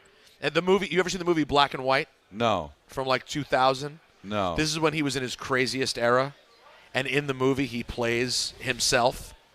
In that craziest era, he's fantastic. Right. But in Hangover, he's a little bit of a goofier version, I think. True. Of himself. Yeah. All right, let's did well for him, though. 1-800-919-3776. Paul in New Jersey, you get us started off here Paul. on Hahn Rosenberg. What's up? Hey, guys. How are you? Big fan. Cool. So I'm talking about the Giants. I mean, I've been following them since they first moved to Jersey. I'm 57, and seeing that game yesterday was so disappointing. I thought they were going to get close when the kicker, which I thought it was at first. I thought it was a fake field goal, and they were going to score a touchdown out of it. But then I realized it's not a fake field goal. So I was just reality. I'd rather have them lose by 3 points or by a touchdown in the fourth quarter than to see that debacle yesterday. And Abdul Carter, honestly, I would probably pick up his bed and put it next to one of those meeting doors and have him wake up when it's time for the meeting, honestly. Smart. That might get him there on time. But it is amazing. That moment right before the kick, that kick would have made it a 7-point game. Like, you still feel like you're right there in the game, right? Yeah, you don't feel like it's overwhelming, but that happens. The next thing in a blink, it's like the game feels like it's over. Yeah, they had a drop pick that could have been a pick six. 24-7. There's a few things. But again, I feel like we give the Giants credit for being in games, and you take a look around the league, and it seems like everybody's in the game. Everybody's in games. The Jets haven't been blown out all that often, right? I mean, they hung around with Baltimore, right? You know, they've won 3 of their last 5 games, but I wouldn't put the Jets as a good football team. But they haven't had that many embarrassing Giants have had games. leads in the fourth quarter. They have. It's not like these, Fugazi, late touchdown that cuts it to 7. Or a one-score game and stuff like that. And now, now the rubber hits the road. You're playing on national television. Yeah. And you embarrass yourself. And you're playing against a team that came into this game with a purpose. And there's the Patriots, we're really killing the Giants. The Giants got ambushed last night. You saw it. They from the opening kickoff, they were ambushed. Right. They got jumped. They did. got punked. The Patriots played that game like it meant something extra to them. And they wanted to show the league we're 11-3, the best team in the league, and we're going into our bye with that in our back pocket, feeling good about their chances of having the number 1 seed in the AFC. Think about that for a minute. And you would think that the Giants would have played with a bit of a chip on their shoulder as well, right? They get their starting quarterback back. They're playing on Monday Night Football. They almost beat the Packers. They almost beat the Lions. Hey, let's show something here. And before you sit down, it's 17-0. Yep. So they made it close, but still they spotted – right now, the best team in football, 17-point lead in their own building. And then we're supposed to, it could have been a one-possession game here, and it could have been a one-possession game there. Now. Well, you know what? Maybe if you showed up to start the game, you might have been in a position to win it. John in Mahwah, you're on ESPN New York. What's up, John? Hey, guys. As a Jet fan, lifelong Jet fan, listening to Giant fans complain, it's making me throw up. Having said that, I've never been the biggest Peter fan, but I just became the biggest Peter fan. Wow. He is, seriously, when you mentioned, and I watched Marcus Mariota in college, I wanted the Jets to draft him however many years ago that was. If he were to be the bridge quarterback to whoever we draft this year, I would be, Peter, I love you for saying that. I would die I wish I could help you get him. I got to be honest. As a fellow, honestly, Jets that game fan, was great. That game was great the other day. Go ahead. I got to tell you, as a fellow Jet fan, I think you're crazy. Because I watched that too. You may think I'm crazy. I love Mariota out of college. I've been a Jet fan since you were since 1968. I would be. I am the craziest Jet fan. I would love Mariota just as the bridge, not as my starter. I get it, but maybe you know what it is. This is what's happening to us. We're lowering our standards so much that we're willing to take a quarterback that isn't terrible. Okay, but and I thought Fields might be that. Oh, he at least he won't be terrible. No, he actually is terrible. Well, what's your his options? accuracy is awful. All right, so you got Marcus But you're right Mariota. about that. What are your options? Yeah, because, all right, so Justin Fields. You take a cap hit if you let him go. He's an option. Kirk Cousins is an option. I'd like to see people put that to bed already. I'm not all right? buying that. You don't want to do that. No. Mariota looks pretty attractive with the 2 options I just gave you, right? You would take Mariota over those of those 3. You would take him. You know what I would take? I would take Joe Flacco at 42. Over any of them? Over anybody. No, you're wild. I know it's wild, but you know what? When he's healthy, he's good. He's still really good. And you have a decent enough line that he doesn't have to worry about running around. You come on. What he did. I'd rather have Mariota. The numbers he put up in Cincinnati. Yeah, but that's what two of the 5 best receivers in the NFL. You didn't see Mechie and Mitchell play this weekend? Yeah, I'm told that they are the second coming. What do you mean? This is Al Toon and Wesley Walker. Yeah, I don't know if he's going to be able to do that with what the Jets have. We'll see where Garrett Wilson is next year, of course, but it's a tough spot no matter. Hey, speaking of this game, by the way, did either of you notice or watch long enough to notice that someone clearly said something to Tirico and Collinsworth at some point during the week? Someone said to them, hey, by the way, his name isn't Marcus Mariota. He's Hawaiian, and his name is pronounced Mariota. And their commitment to saying Mariota. I've never heard anyone else say it. Well, we've heard the commissioner call him Mariota. That is certainly That's wrong. famously happened. But their commitment to it was incredible. I was like, someone told them 5 minutes before the game started, only call him Mariota. From the second I turned it on, I was like, wow. Look at you, Chris. And you watched every second. So did they disclaimer it at all and say? No, they never said anything. Because if you give the origin story, then I think you almost have to do it. Otherwise, people are going to think, what are you doing? Well, I wonder if when they met with him, maybe because he's starting, they met with him that week, and he was like, hey, by the way, people throw it away because I'm not always starting. My name is Marcus Mariota. But if I don't know. Listen, this happens in hockey all the time. Guys decide, you know what, pronounce my name this way. Right? It happens. Right. Whatever's going to be easier for you. A guy comes in the league, he doesn't want to bother anybody. All of a sudden, he signs a contract. He starts making a name for himself. And you know what? Or sometimes it's the parents are watching the game in Sweden, and they complain. Oh, it's Jesper, not Jesper. But when that happens and I'm going to pivot like that, I'm going to tell people why I'm doing it so they don't think I had a stroke. Right? I mean, right? Well, speaking of which, you see everyone going crazy about Rodney Harrison during the game, too? Yeah.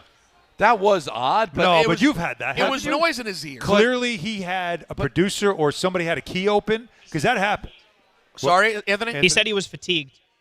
Well, that's not. See, now there's something like that. You know what? Never mind. You take it all back. Well, hold on. There's one of two things. He had a long either night. Either I take it all back.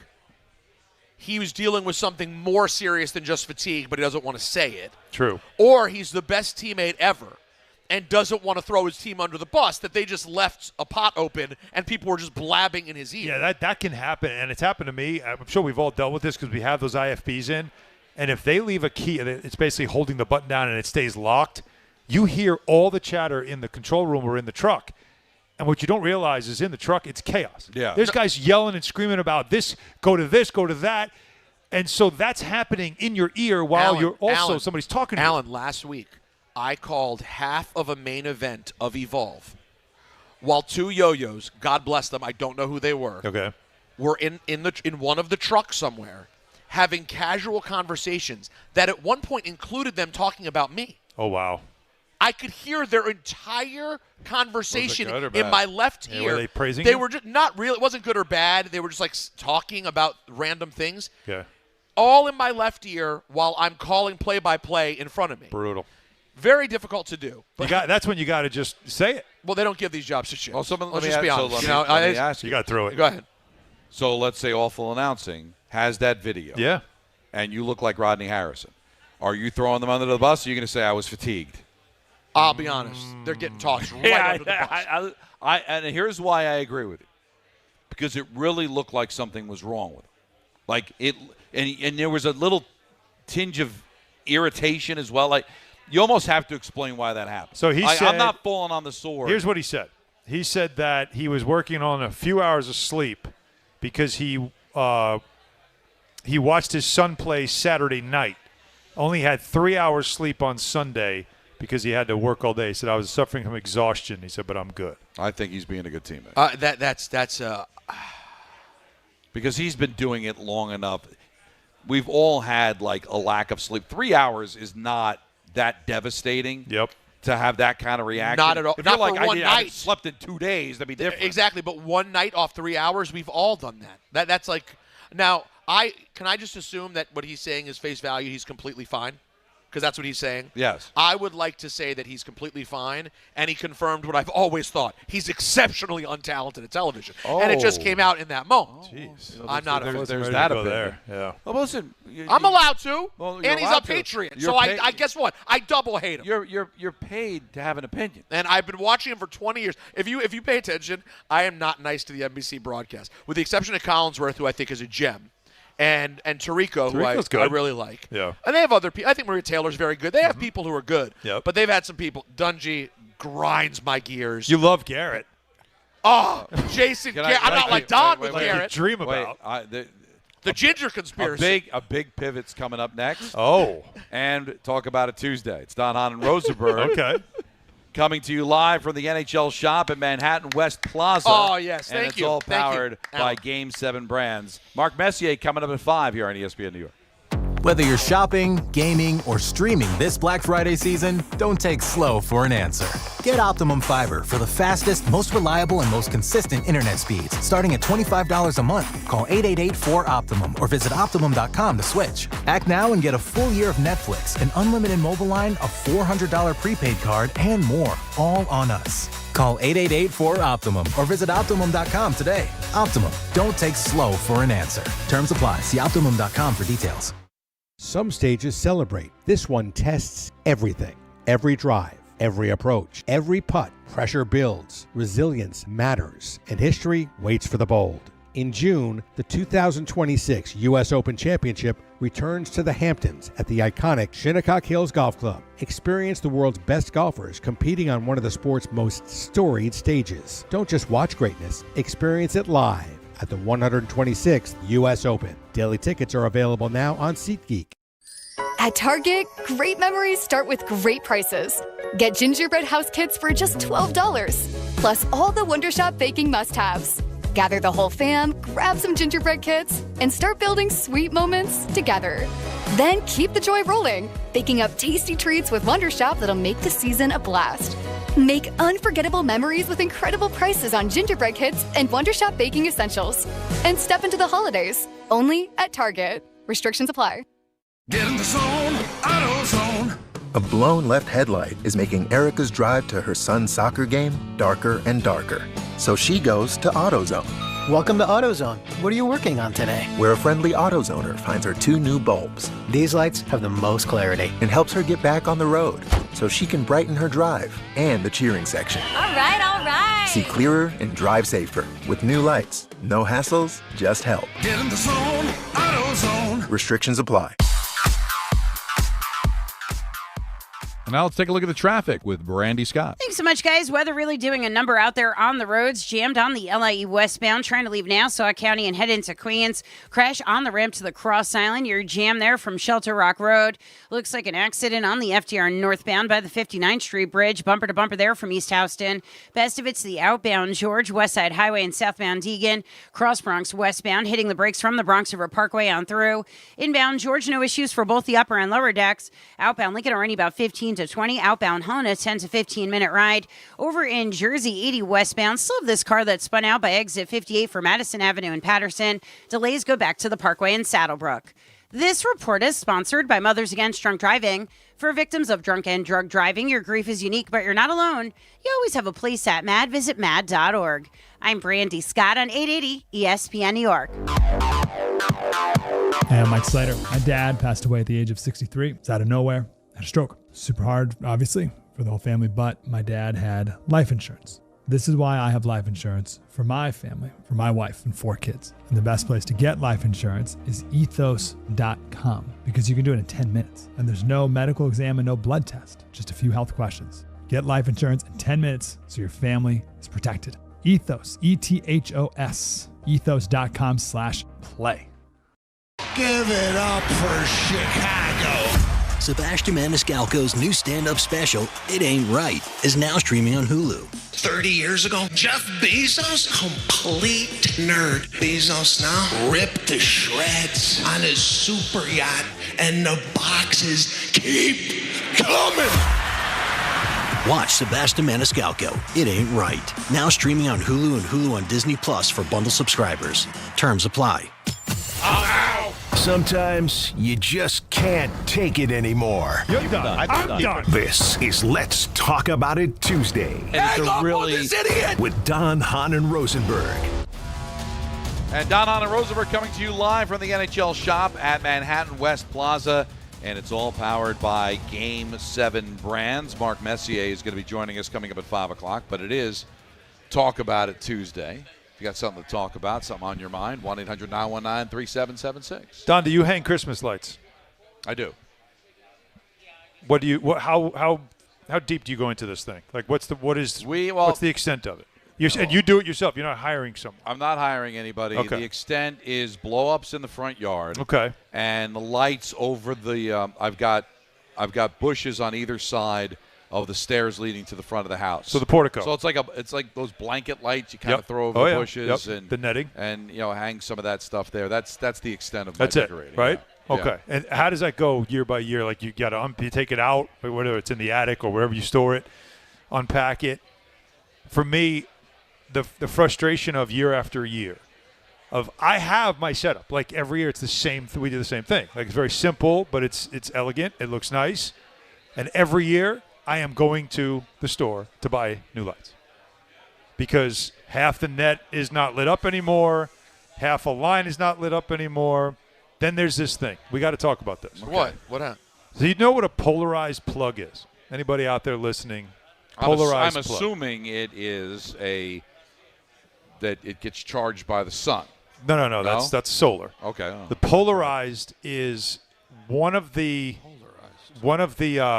plugs, whatever they're called. One is larger than the other. Oh. So that it fits in. It fits in a certain way in the outlet, right? Yeah, and yeah. it's only one way it can go in. Oh yeah. The problem is, it's some Christmas lights. They don't have that. So when you're trying to connect from one set to another set, and so everything's on one thing. I know exactly it's this problem. Fit in. Yes, I've been here. So I had to get a new net on one of the bushes because for whatever reason this year when I plugged it in, it didn't work. And I still mess with every bulb. You know the whole thing when you try every bulb, and I'm done. I'm Griswold. So I go get a net, and now all I got to do is just connect them all. Nope, because it's not polarized. So it doesn't fit in. And if you try to jam that thing in, you're going to get electrocuted. Oh, no, you can't do that. So what do you do? There's got to be a way. There's no way to connect it. They don't make extension cords that do that connect. It's all polarized. So it drove me crazy. Like so what, do you to a figure point out? where I was so happy because it's a joyous thing to do. Set up the lights. Nobody was home. The girls were out. They were going to come home. It was dusk. They were going to see the lights. It's a very exciting thing, right? Did it all from the gates up top all the way down to my door. And this one line couldn't connect, so half of it would not light up. So what happened? Nothing? I had to figure. You know what I figured out doing? The net that doesn't work, I used it as basically an extension cord. So there's just a not working net laying on the ground now, connecting to. No, parts. I've had that happen. It's the dumbest thing, but it makes me crazy. So I had to get that out because we all put the lights up and we all get frustrated, right? Rigging up the lights is something we all do that celebrate Christmas, and it seems like it's easy, but and they make jokes about it in every Christmas movie, but it's real life, and it puts you in. I was in such a bad mood. I want to do it where I just call somebody. It's the dumbest thing, right? It's the dumbest thing, but it is dumb. That one stupid plug, and no one makes the same one. How do I get? Like I was sitting there for hours. How do Someone I has connect to be able to help. I went to Home Depot and I'm arguing with a guy. Like, no, that's not what I need. And I could not explain it to him. It ruined the day. So I had to get that out. Yeah, I love doing it because it gets me in the holiday spirit. But I wish I would just pay somebody to do it. It would look nicer. It would save the aggravation. But I do think it helps get me into the spirit. It does. We did because I had a Sunday home this week. So I didn't have to travel or anything. I had the whole day home. The weather wasn't great. We actually put the tree up on November 30th. We've never done it that early, but it was the last chance because then next, there's all these other things going on, and it was perfect. And we got the tree up, but because it was raining, I couldn't do outside. Yeah. Forget about doing outside now or the next day because you can't do it when it rains, Peter. You can't do it the day after it rains because the ground's all saturated. I did this on Black Friday, and I do it every year, the same stuff. And yet, whatever combination worked the year before, now all of a sudden doesn't work this year. And you're right. I've got all these different kinds of extension cords and everything. And not everything works. I Jimmy switch it together. Yep. And because when the season's over, I just disconnect everything and put it all back. I should write down what I did. It would make it so much easier. I'm like, but I'm just, all right, forget about it. Next year, who knows? And then next year comes, and it's like, I don't remember how to do any of this stuff. And it's right. This doesn't fit into that, and this isn't working. It makes you crazy. Like, you're not supposed to be in a bad mood. Everything's supposed to work, and so it's like everything's great. You put that one in, you're like, Jesus, this freaking thing. Well, how is this now? And it makes you crazy, and then it won't fit. And then you're trying to see, like, can I just find a way? Man, it's the dumbest thing. And the only thing I could think of was, let me take the lights that don't work, and I'll use that as basically an extension. It's the dumbest thing, but during the day you see it, at night you don't, whatever. But it put me in a bad mood. And you know what my sister does? She bought these lights that everybody's buying now off Amazon. Speaking of Amazon, that you leave them up all year. And you can use them as regular lights, just white. Yeah, I've seen that. Or, like, 4th of July, they can do a whole display. It's all these LED lights. I don't want to leave lights up on my house all year round. All year. But there are people doing this. And they're just like, now you don't have to rig them up anymore. It's the smart move. You think it is? Yeah, because it just saves time and aggravation. But then and in the summer, you're seeing lights sitting up on. But if you can find something that can be orange during Halloween or Thanksgiving. That's what it is. Or find something that can be a little more festive in the summer. It changes colors. St. Patrick's Day, green. Like, it'll do the whole thing The whole time Alan was talking, I've been looking for this because all I wanted to hear was this in the background. Yeah.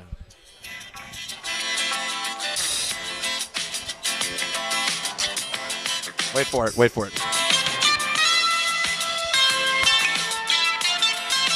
Not the Holiday Road. The actual theme from Vacation. This is the actual like. That is. It plays during multiple parts of the things when Clark is doing like at the beginning of the movie. Christmas Vacation. No, but this is from National Lampoon's Vacation. Right. Remember at the beginning of the movie, for example, when he goes to the dealership and buys the car from Eugene Levy and that whole thing is playing in the background. The family's truckster. The family truckster. And then they're playing the video games and it's don't eat the truckster, Russ. Thank you, Audrey. That whole part. I'm trying to understand Hahn Griswold. Yeah. Adam Schefter just tweeted this out. Uh-oh. Who did? We have our flex. We have our first flex. Who? Oh. But I'm trying to understand this. Help me. All right. I'll help you through it. The December 20th, Week 16 Packers-Bears game has been moved to 8:20 Eastern. Yes. That makes sense, right? Yes. Eagles-Commanders now will be played that day at 5. I'm very offended. At 5? 5. Why 5? Must Why isn't it just moved to 1 or 4? It's got to be a scheduling reason for it. Well, December 20. So this isn't even a Christmas Day game. This is the regular December 20 Sunday. Yeah. Why would they move it to 5? Yeah. Why? I don't understand 5 unless he typed it wrong. I've never heard of an NFL game. Well, no, on a December Sunday. 20 is a Saturday. Yeah. Still usually 4:30. I don't recall a 5 ever. Yeah, that's a Saturday. The old set. By the way, what's up with No, this? it's not the first flex I'm being told, but it's the first flex I noticed. Yeah. You know why? Because my team stinks. It's knocked me kind of out of football. Can I just football. flex out of the whole season? By the way, how about this? Can we just sim? How about this? That game Yeah. might not be a nothing burger. Depending on where the Eagles are going and what the Cowboys do on Thursday night and what we see with the Cowboys. But you understand that's Packers not a complete, Bears, though. Oh, no. Packers-Bears has become dead sexy. For sure. So that but that's not a nothing game. So your game's that weekend. This is now we're talking about week 16, so 2 weeks from now. Rams Seahawks is your Thursday. Hold on, let me think. I'm thinking through this. Rams Seahawks, relevant game. Yeah. That by the way, smells like a Sunday night. Give me my Sunday night on a Thursday. Rams Seahawks is definitely a legit game. Right now they're both 9-3. So that Eagles Commanders game is 5 p.m. on Sunday. Start. What else is there? No, Saturday. Saturday, 5 p.m. There's also that, and then so that night. So that's why they're doing 5 and then 8:20. Wait, there's no early There's Saturday? no early Saturday. No, those are the two games. So that's the early slot. 5. Well, they couldn't just make that game how about 3 o'clock if we're going to choose an odd time? Why 5 o'clock? Because they What's want wrong to with 5? carry over into the It's next. 3 hours. You take you right into the late game. What time's the next kickoff? 8:20. 8:20. They don't want to gap. It's going to go past it, though. I mean, No, 3 hours. Yeah, but the way they usually do the Saturday night game, what channel's the Saturday night game? Fox. Oh. Both are on Fox. Okay, got it. Okay, So there's your got doubleheader. it. So That's it's why not like you make it 5. There's no football night in America or anything. It's just a regular Yeah. Fox doubleheader. Listen, it's weird. Let's not play games. Saturday, 5 o'clock, I have no memory of. Don, I've been watching football for 40 years. 40. No recollection of a Saturday, 5 o'clock. But then you have on But Sunday. I'm fine with it. But then Sunday Night Football. Sunday Night Football is Bengals at Dolphins. All right, we got to give up. How is that not flexed? What is that? And your Monday night game is Niners Colts, which is not nothing. It's not nothing. But it sounds like crap. But what could you flex out of Bengals Dolphins? Plenty, I'm sure. I mean, the Dolphins. You know Roland Dratch, right, from MSG? Yeah, sure. Big Dolphin fan. He's Yep. still talking to me. They're going to run the table. And they barely beat the Saints. Well, and they are the Jets playing coming up this week. But I got to be honest. They are playing better. Yeah, but the chances of that being an attractive game is still kind of tough, right? Yeah, you got 4-8 versus 5-7 right now with 2 weeks to play. For the record, I watched the Dolphins 3 weeks ago against the Commanders in Madrid or on Mars, wherever it was. They were not very good. I watched them. They were not very good. Oh, no. They're not good. They're but not you know good. what? Well, I'm looking at the schedule. They're playing The like 7 seed in these conferences usually are not very good. There's nothing else on Sunday worth moving. Also, so by the way, Aaron Rodgers, this thing is coming off the hinges the way you dream about. You think you think it's sailed? He's getting smacked around. He's throwing receivers under the bus. I've sort of seen this. Yeah, you've to seen some it. extent. He did take accountability. What, after he threw receivers under the bus? Yeah, he did put it on himself. I got to be better. I got to make better throws. He did call himself out, but of course, once After, again, the clip that goes around. What it he hits needs, different when you call yourself out among everyone else. Yeah. You always have to add that And if it's part. the day after, you are like quarterbacks don't generally mention receivers. That's kind of But the by name. That's not done. Especially by name. Wait, it was by name? Yeah. Yeah. You know what it he was? said Janu. You know Yeah. when after I heard it, I'm like, I almost wanted to take a bath. Yeah, you need to definitely clean yourself after. Yes. So he needs a cleansing, and when you really want to Where get would you do clean, that? you want to do Wait it for in a the brand new splash. bath from Bath Fitter. Oh, That's what you want to do. I see what you did. Because and this is the time of year. If at your house right now you have that guest bathroom and you're going to have guests over because it's the holiday season and you're kind of embarrassed by it, you're like, every year they come and they have to use this old ugly shower, this bathtub. You now have a solution because right now Bath Fitter has great deals for you. No money down, no payments, no interest for 18 months. That's right, no interest until April of 2027. It is their biggest sale of the year right now, along with the no interest. You can save up to $800 on a complete Bath Fitter system. And this Bath Fitter system, by the way, is not just the bath part, the unique PermaFit solution, which transforms the entire bathroom. Trust me.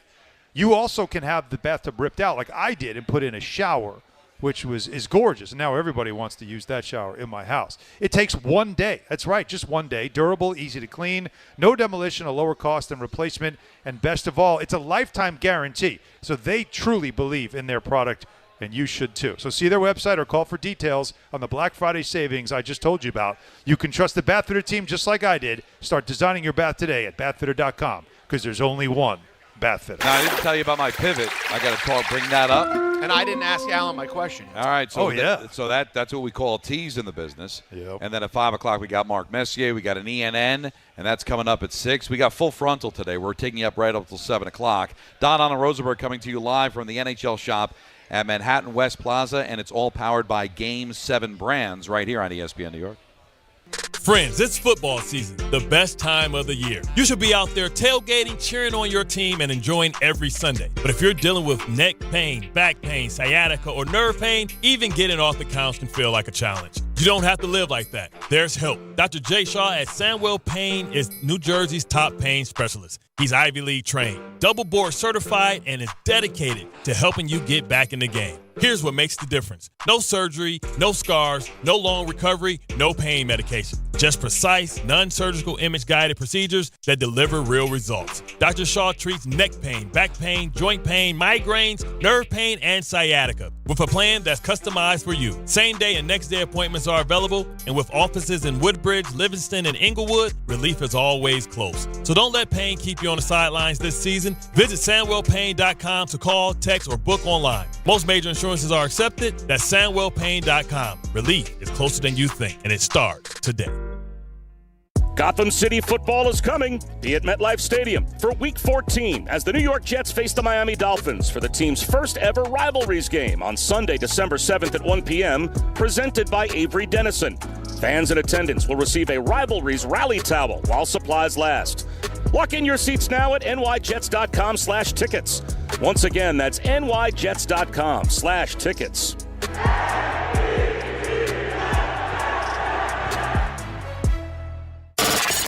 Mornings with DiPietro and Rothenberg.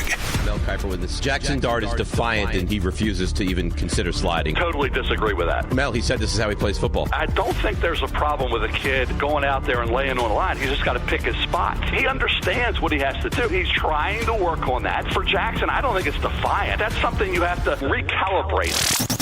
DiPietro and Rothenberg, morning 6 to 10 on ESPN New York and streaming live on YouTube. I know that hiring can be challenging. You sort through tons of resumes and you get too many so-so applicants. You're just waiting for someone to match your role perfectly. Well, now, there's a place where you can meet them fast. ZipRecruiter. Need to hire right away. Start your search for strong candidates. The right fit awaits. Build your team. Build it sooner.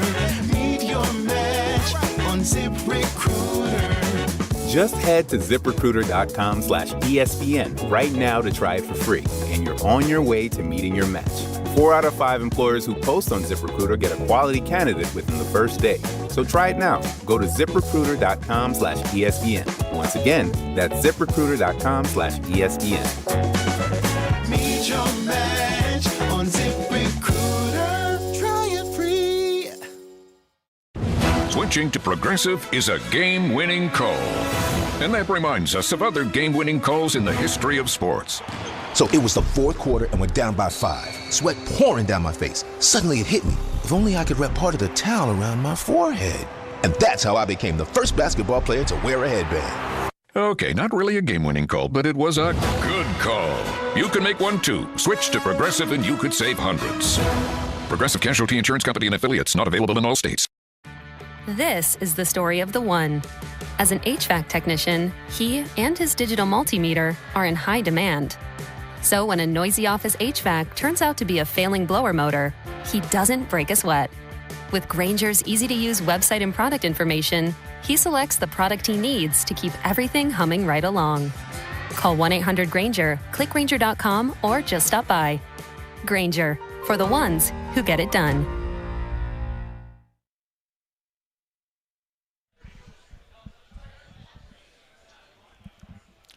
Hahn Rosenberg coming to you live from the NHL Shop at Manhattan West Plaza. And it's all powered by Game 7 brands. What song converted is that? me. What song is that? The Shot in the Dark. That's what that was. Yes. I don't know. Little Ozzy Osbourne. That's on you.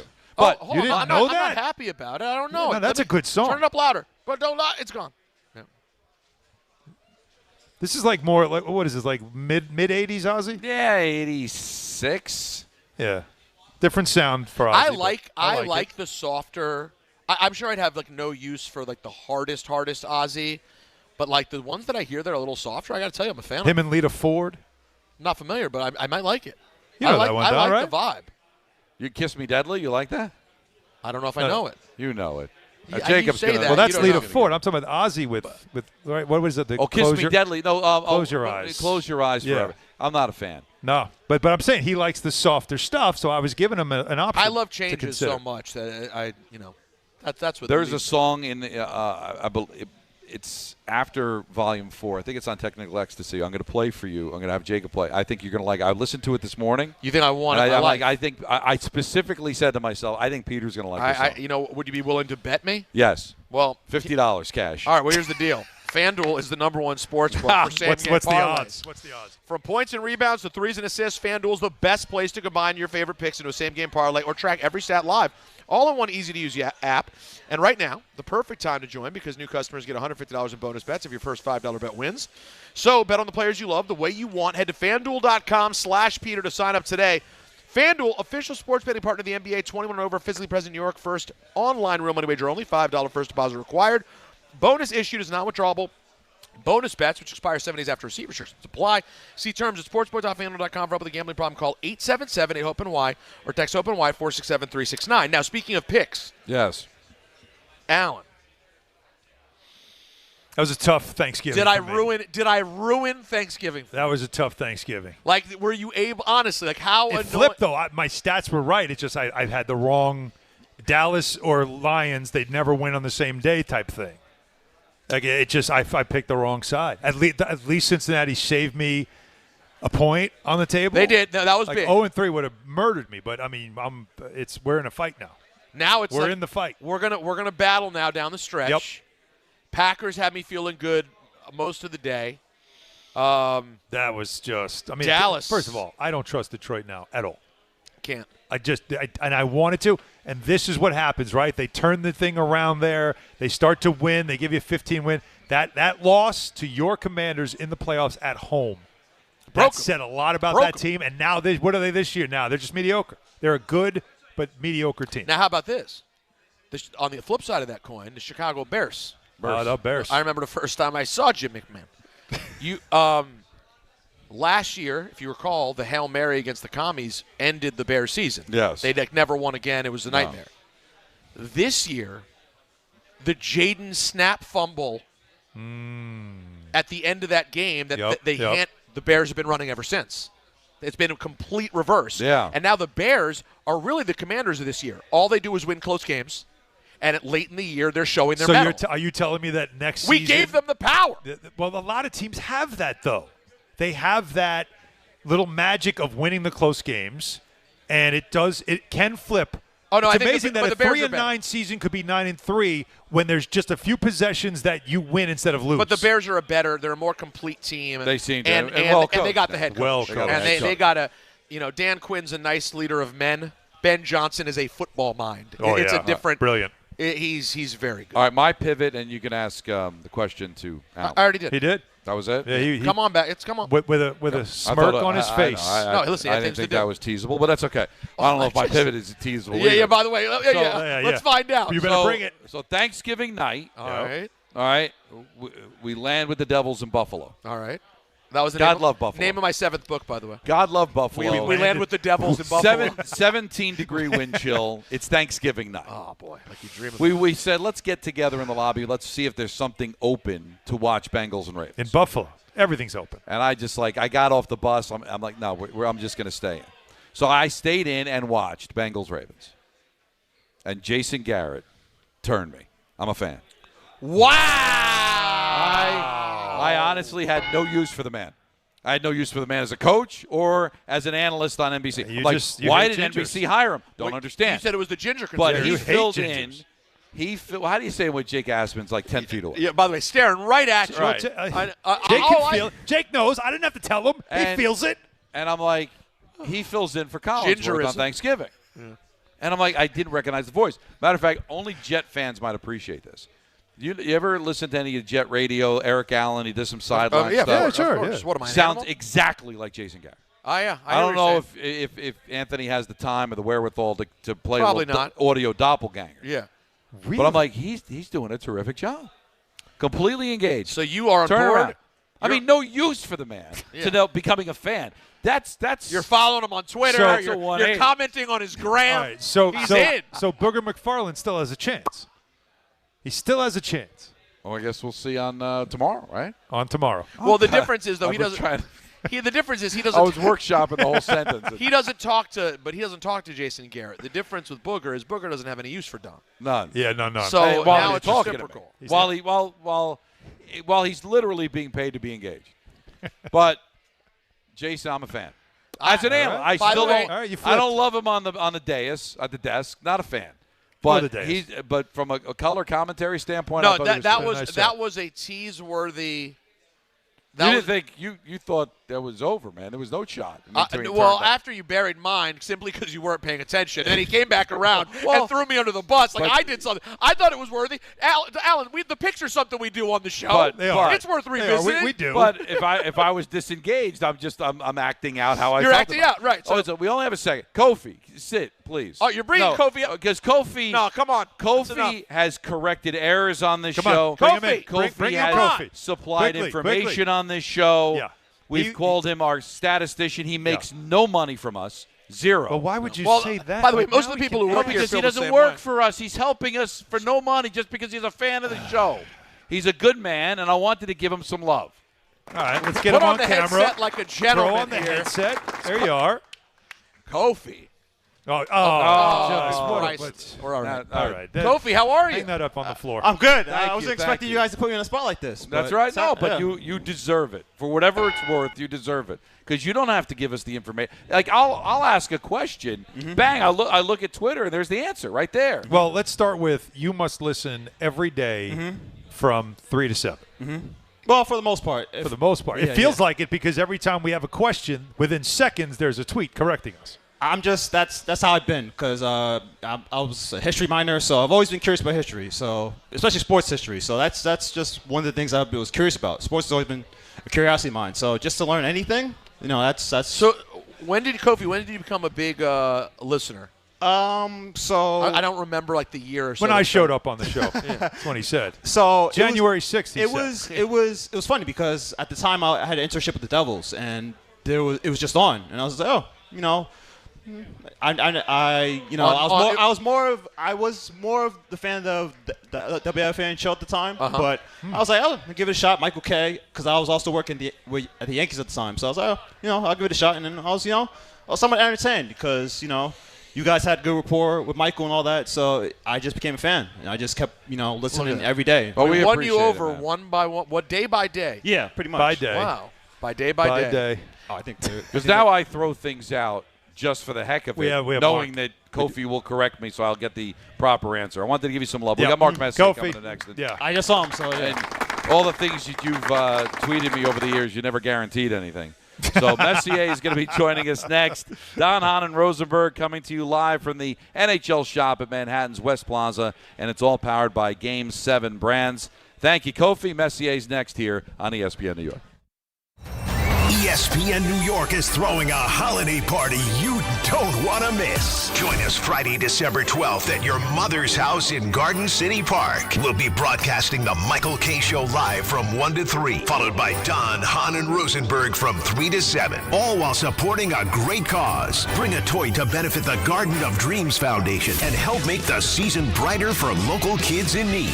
It's the ESPN New York Holiday Party, Friday, December 12th, brought to you by Spike Dade, Security Dodge, Amazon Pickup, and ESPN New York. And now let's take a look at the traffic with Brandy Scott. Thanks so much, guys. If you're heading outbound at the George, stick with the upper deck if you can. A crash on the lower level on the Jersey side over by the split for 80-95. Right lane is out. You're backed up on the Cross Bronx westbound from the Bronx River Parkway. Inbound George, still not too bad for both the upper and lower decks. Outbound Lincoln will run you about 15 to 20. Outbound Helena, 20 to 30-minute ride. Definitely want to give yourself some extra time if you're heading over to the Islanders game at the UBS Arena. Going to see some slick spots out there on the roads as the temperatures continue to drop. Heavy delays on the Cross Island southbound heading over to Hempstead Turnpike from the Throgs Neck Bridge on down. Still not so great on the LIE westbound leaving Nassau County and heading into Queens. Crash by the Cross Island blocking a lane. This report is sponsored by the New York City Department of Transportation. Speeding ruins lives. Drivers, watch out for pedestrians and cyclists and slow your turns to less than 5 miles an hour. I'm Brandy Scott on 880 ESPN New York. Every aspect of your business will operate better and faster with artificial intelligence. AI is a race, and companies that act first will win. Thrive Managed AI is your advantage over all your competitors. Thrive partners with you on a smart, secure AI strategy for your business. Then they deploy and manage it for you. Be first and win the race with Thrive Managed AI. Start with a complimentary strategy consultation at thrivenextgen.com/ESPN. That's thrivenextgen.com/ESPN. This college football season, show your school spirit every time you pay. Introducing college-branded Venmo debit cards. Rep your team on and off the field with custom school designs that let everyone know who you root for. Whether you're tailgating, grabbing snacks for the watch party, or celebrating a win, you can unlock 15% cash back at ESPN. 1 free year of Perplexity Pro and more. This college football season, score more with the Venmo debit card. Get yours now in the Venmo app. Learn more at venmo.com/collegecard. Max cashback varies. Terms apply. The Venmo MasterCard is issued by the Bancorp Bank, N.A. This one's for the flavor fanatics. Sour apple 5-hour energy shots don't mess around. They bring the bite. Tart, tangy, and packed with tasty caffeine, this little 2-ounce bottle punches above its weight. With 0 sugar and as much caffeine as your favorite 12-ounce coffee, it's the kind of pick-me-up that keep your taste buds happy without the crash. And it doesn't stop at sour apple. There are 17 bold flavors waiting for you to discover. Pick one up in store or stock up online at 5hourenergy.com or on Amazon today. 880 ESPN, WHSQ, and WCBS-FM HD2, New York. A Good Karma Brands radio station. Game time is brought to you by Tullamore Dew Irish Whiskey, because when it's game time, guys. It's Charlie time. All the time. It's Tully time. There you go. Apparently, the long one we killed. Yeah, it did. And the Flintstone one doesn't get any play anymore either. We do have another one coming up later on. Knicks visit the Celtics with coverage immediately following Dan Grassa at 7:30. The Rangers host the Stars with coverage on 10:50 at 6:30. And the Islanders will be playing the Lightning at UBS at 7. Tullamore Dew, the original triple distilled, triple blended, and triple cast matured Irish whiskey. Be sure to grab a Tullamore Dew or try the new Tullamore Dew Honey during today's action. Glasses up to enjoying Tullamore Dew responsibly. It's always amazing to talk to number 11, Mark Messier. How are you, sir? We're live. We're live, pal. All right, all the Game 7 stuff. Game 7. All you do is win, man, and you got something that's really working for you here. Just tell us about the Game 7 merch you got going. Well, it's been quite a journey that when we secured all the rights worldwide to Game 7, I couldn't believe that we had the opportunity that it was available for one. And we could do it, and all the trademarks and IP around it. And then we said, well, now what are we going to do with it? We knew it was a pretty iconic brand that a lot of people understood what the significance of a Game 7, even if we weren't in sports. But so we started trying to build a community. And how do you build a community? Well, we went with Amazon and did our 5-part docuseries on Amazon and started to kind of amplify the brand in that regard. Started with the NBA, did all 30 teams on Amazon's, and then, of course, now the collaboration with the NHL, and going to keep on moving down on IP and, licensing. And we think that everybody in life has a Game 7 moment. Yeah. And you don't, in a literal sense, obviously, that we know what Game 7 means, but when your Game 7 comes to you, do you have the tools that are required to perform under pressure when the stakes are the highest? And we've seen many times, including myself, where I didn't perform in those moments, and so then you have to ask yourself the questions: why wasn't I able to perform in that moment when the stakes were the highest? And then learn from it, and then when you get comes back around and you get another chance, then hopefully then you can take it to the next level and perform. I love that your default position was to talk about the times you failed in Game 7. It's not exactly how people regard you. Were you locked in, speaking of Game 7s, to one of the great Game 7s of all time in the World Series this past year? Amazing. I watched, obviously a big sport fan, and when it gets to that level, what interested me most about, of course, the baseball was incredible and everybody performed, but what really stood out to me watching that was when teams are really connected, how easy it is to identify, and the way they speak to each other, the way they celebrate each other's successes, where there's ego is not the most important thing, and who's getting the headlines of the limelight. We're all here together. We're all grabbing an aura, as Eddie Olczyk used to say, and we're rowing in the same direction. But when that happens in sport, it's so clear the culture that's. And you can spot it just watching the team. You can just see how they interact. I think everybody can spot it. Yeah. You can't ignore it. It's just why championship teams win. And unfortunately, we had to have a loser because I felt the Dodgers are in the same position as the Blue Jays in creating a culture that's conducive to winning. And that, I think, is one of the reasons why it was such an amazing World Series, not only because of that, but also the way the players performed under pressure.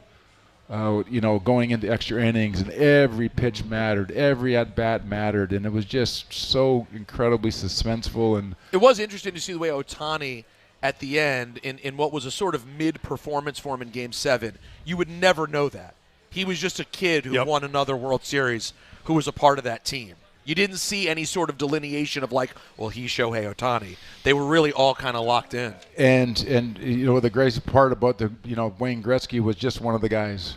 Mary Lemieux was just one of the guys. The greatest guys, sports people, that are always integrated into the team. They never hold themselves above the team. They're always, in fact, right in the pit that's what great leaders do. They get inside with the team and they don't put themselves above it. And that's a great example of Ohtani and the humbleness that you need in order to be a leader, and then all of a sudden, at the same time, continue to concentrate and elevate yourself in those greatest moments. And Game 7's a transcendent too, right? It's not really just one sport. Now, football only has a one-game type of situation in their playoffs, but really, it's win or go home. Yeah, it is the Game 7. It's your Game 1, but it is your Game 7. Exactly. And so, but it is transcendent. It is baseball. It is basketball. It is hockey. It's all the sports that play and have series and stuff like that. But the way you have now equated it to life. Because as an athlete, I'm sure you're not thinking to yourself like business. Like, you're not thinking to yourself, well, this is how it works when you face a challenge in life. You're trying to win a game. Like, in that moment, it's a game.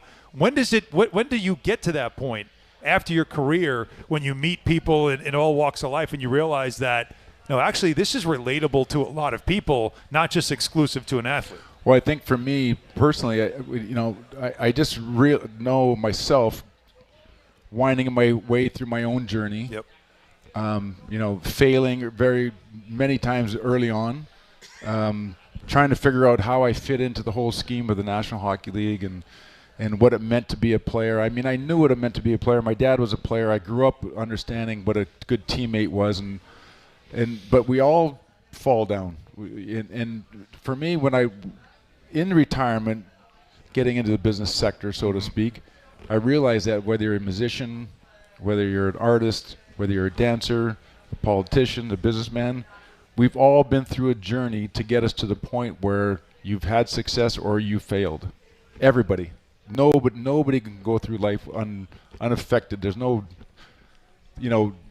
linear lateral escalator to the top. So we realized that for me, anyways, the Game 7 really taught me the lessons that I needed to do in order to be successful. And part of that is failing. And when I realized that, then I said, well, geez, if I'm not the only one that's gone through this. Mm-hmm. And so how can we amplify that message through this brand that people can relate to, that isn't in the literal sense of a Game 7. Right. And help but use the lens of sport and focus on the guys that have actually really executed and played at the highest level when the stakes were the highest, and what allowed them to do that. The trust in themselves, the belief in themselves, the commitment to the practice, the commitment to the art, the commitment to the sport, all the things that you think about in life that allowed them to be free enough and focused enough at that moment to get to the point where they could forget about all the things around them and narrow the focus down to do what they could do 1,000 times if there was no pressure on the game. All of a sudden, pressure changes everything. Mm-hmm. And how do you take the pressure away, strip it away, and keep your focus exactly where it needs to be, that you can create the same stroke, the same putt, the same shot, the same skating, the same decision-making without the pressure. I think that is where that's where it all lives in a Game 7, which allows people to do what we saw in the World Series, to make the pitch. They can hit that corner 1,000 times until the pressure, then they lose the feeling in their fingers. You know what I mean? Everything kind of changes, you know what I mean? You got to hook the shot in, but you kind of hang on to it because there's pressure. I think that's where it gets really kind of interesting for me. And I think everybody in life, in a different sense, has gone through the same thing. And I think that's where we can really lean into the learnings from Game 7 and then amplify that out of the more theoretical sense. It's the moment of truth. Right, like everybody has that moment. It's the moment of truth and how you respond to it. So you've experienced it. You know the feeling, right? I mean, the well, I know the feeling of failure too. Well, okay, but you also very famously know the feeling of the winning the face-off and the streamers come down, right? So you know what that's like. What is that? Is it you were talking about this making the same moment without any pressure? Is it simply just learning how to calm yourself down in a moment of truth? Is that all it is? I don't think it's all it is, but for me, the night before Game 7, and I've said this, a few times, I would allow myself to envision every scenario that could possibly happen. Whether I would sit there the night before, laying in bed, and I would allow myself to think about what it's going to look like if we lose this game. In 1994, I can tell you, I sat there and laid there in bed the night before, and for many hours thinking what it would look like and feel like if we don't win this game. And then you allow yourself to go, wow, what's it going to feel like if we do win the game? You see yourself holding a cup, you see the crowd going crazy, you're hugging your teammates, and you go through all that. As you get closer to the game, all that starts to kind of dissipate. The negative side of it dissipates. You start thinking more about the winning side, and then even more towards the game, that goes away, and now you're starting to focus on the execution of what I need to do as a player personally and what we need to do as a team to win the game. So if you're really kind of in the moment and you're not worried about the outcome, you're not worried about the final score, and you're not looking at the clock, then I can just really kind of focus in on the process. Thank you, the process. And I think it's easier said than done. And it takes a lot of practice, and then the unwavering belief in yourself that you have spent the majority of your life to this point for this moment, and you've practiced, like we said earlier, you've practiced this. You failed, but when you failed, you're tough enough to and had enough courage to ask yourself, why did I fail? What can I do to be a better teammate? What can I do to be a better player? What can I do to be a better, teammate, player, person, whatever? And then, the day of reckoning is going to come. And so when I get to that point, I'm not worried about that I failed in this before, because when I failed, I'm a way better player than I am now. I'm a more experienced player. I'm a more accomplished player.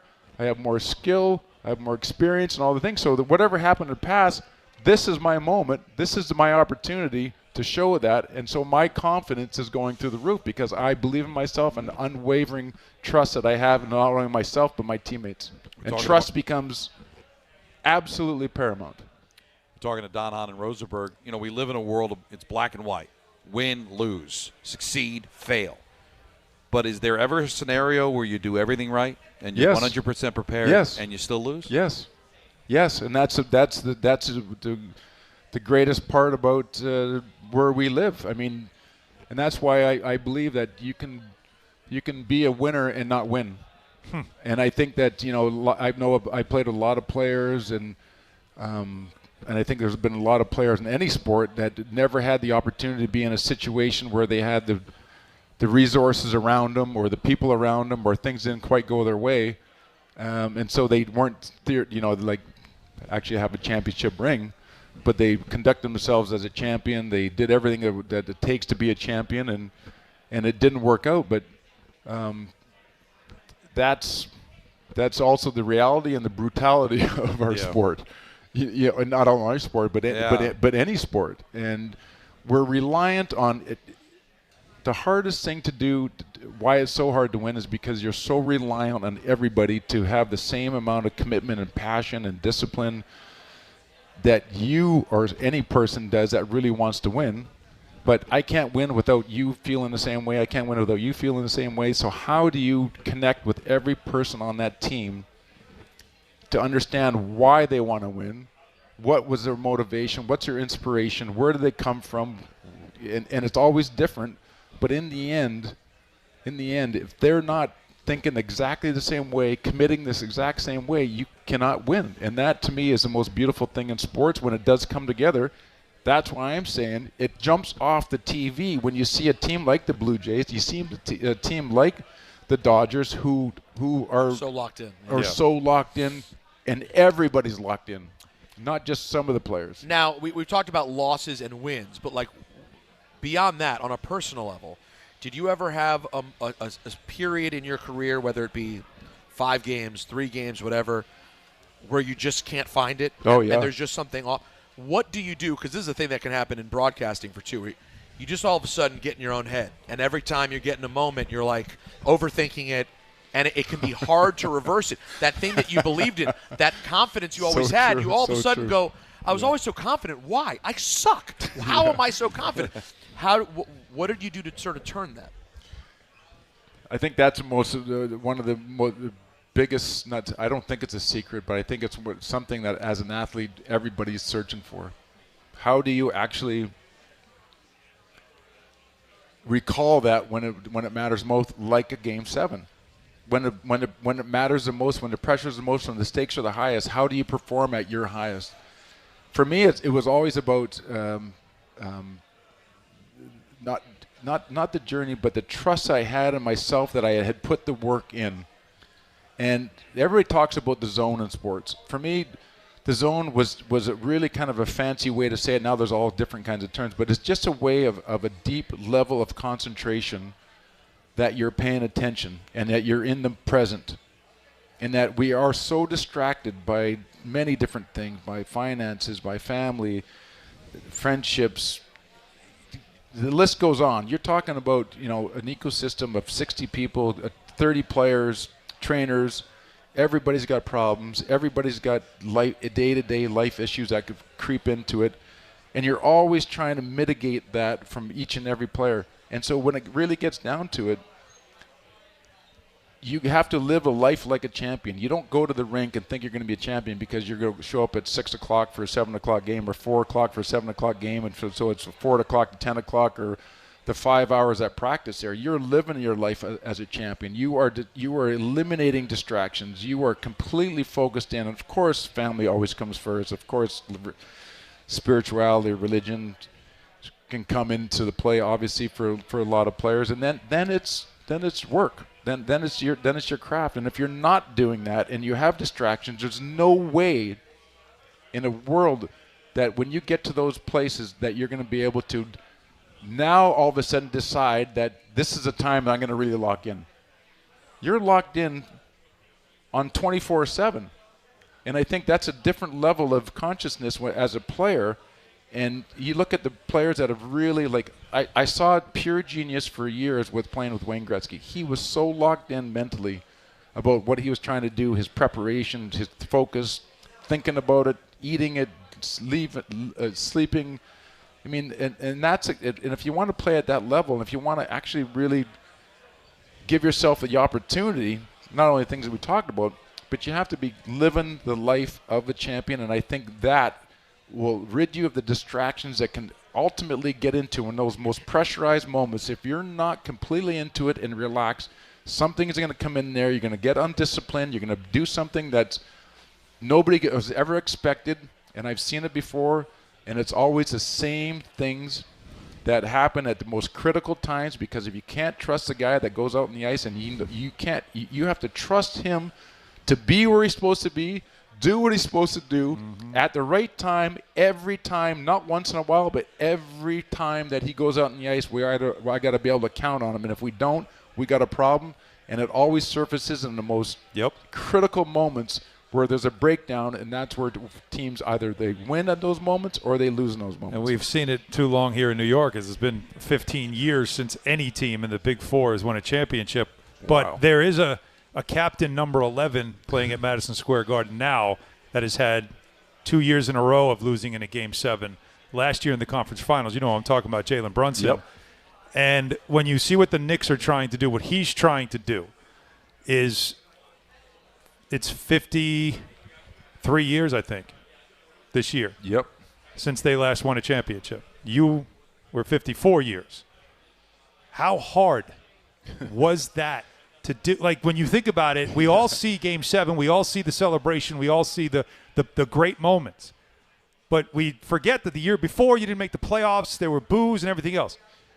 When you look at what Jalen Brunson's trying to do right now with the Knicks, how hard was it in New York with the pressure, expectations, all the things that come with it to have finally get to the mountaintop? Because that's what this group right now is trying to do. And this is the closest they've ever been since Patrick Ewing and all those days. Yeah, so I think I think we touched on this before in those moments there. So if you look at the last 2 years for the Knicks, and I don't know, I don't know basketball. I love basketball. I love basketball in the playoffs. I love everything about it, the physical, the strategy. I used to be a big Celtic fan, and my brother was a L.A. Laker fan, and then, we were winning championships in Edmonton, and it was kind of this. Celtics were winning. That collision there with those two teams and different styles. And my brother loved the Lakers, and I love Larry Bird and the grittiness of Boston and all. But I think what you're saying is that for the Knicks, well, what did they learn from the last 2 years? Mm-hmm. And unfortunately, those are really hard conversations that you have to have as an organization, and you have to have as players, management, coaches, and then yourself as a player. What were we missing? What do we need to do to get over the top? Now if it's talent or depth or whatever it is, well, let's address that. If it's that we weren't in good enough condition, we got tired, we were injured, let's address that. I mean, there's a multitude of reasons why teams don't win or win. And sometimes you can be outgunned. So if you're outgunned, so what are we going to do to address that? Yeah. You know what I mean? If I didn't play well, if I give the ball up, if I had too many fouls, too many turnovers, whatever it is, those are really hard conversations you have to have when you lose. I've had them with myself, and it's not pretty, because you basically have to face the devil and fess up to your shortcomings. But if you're not willing to do that, then nothing's going to change. And I think for in my own experiences anyways, after losing and failing, and we lost to Gretz when he got traded, and 1988 we ended up facing them the first year he got traded, and we were up 3-1 in that series and ended up losing that series. And I always use that as a classic example of leadership gone wrong, because I became the captain and I got so focused in, all my ego came into it. I got so focused in, and that we had to win, and I had to win to show that we could win without Wayne, and that my complete focus was so far gone. And I was trying to play too many minutes, and I was driving the Zamboni in between periods, and I was selling popcorn. I mean, I couldn't do enough to try to win this series, and ultimately we got up 3-1. But then when I got tired and I finally got my eyes off the floor and looked around for help, I had left everybody behind, and it was so humbling as a leader to lose that in that moment, your teammates. Fortunately for me, I had enough equity with the players that they know I didn't do it purposely, and they probably didn't even know it. I felt that to that extreme, but I knew myself. I put everything. My perspective was wrong, and that was a hard summer as a leader, to really understand that. Even all the lessons I learned, how you bring people into the middle, and everybody's important. I made it about winning without Wayne, which just completely contaminated the whole thing. Was your ego? You were human. Did you have any ego issues with regards to Wayne when he was there, or it only picked up once he left? Like, I don't want them to think we're not the same team because he's not here anymore. That's a great question, and the answer is no. We were so tightly knit. As I was a completely different player than Wayne, first of all, and I always say that he was so focused at a very early age, and I'm 8 days older than Gretz, so but how many times can you have someone 8 days older and look up to them as a contemporary, right? Like I was learning every day from the way he was prepared, the way he played the game, his skill set, and all that. He was thinking. I'll tell this story quickly. I went into his apartment to pick him up to go to a game one day, and I looked on his fridge, and he had one of those magnetic calendars on there, and he had our schedule for that month. And inside every game, he had 3 goals, 2 assists against St. Louis. He had 2 goals and 2 assists against Calgary. Then he had, and it went on and on and on. So he had already mapped out what he was trying to accomplish for those 10 games in that month. And I'm thinking to myself, I'm thinking about where we're going to go for a beer after the game. So I'm sitting there and go, wow, I got to start thinking That's this. maniacal. I got to start thinking a little. I got to start paying attention a little bit more. And so I don't know. It gets into that, but there was never any ego.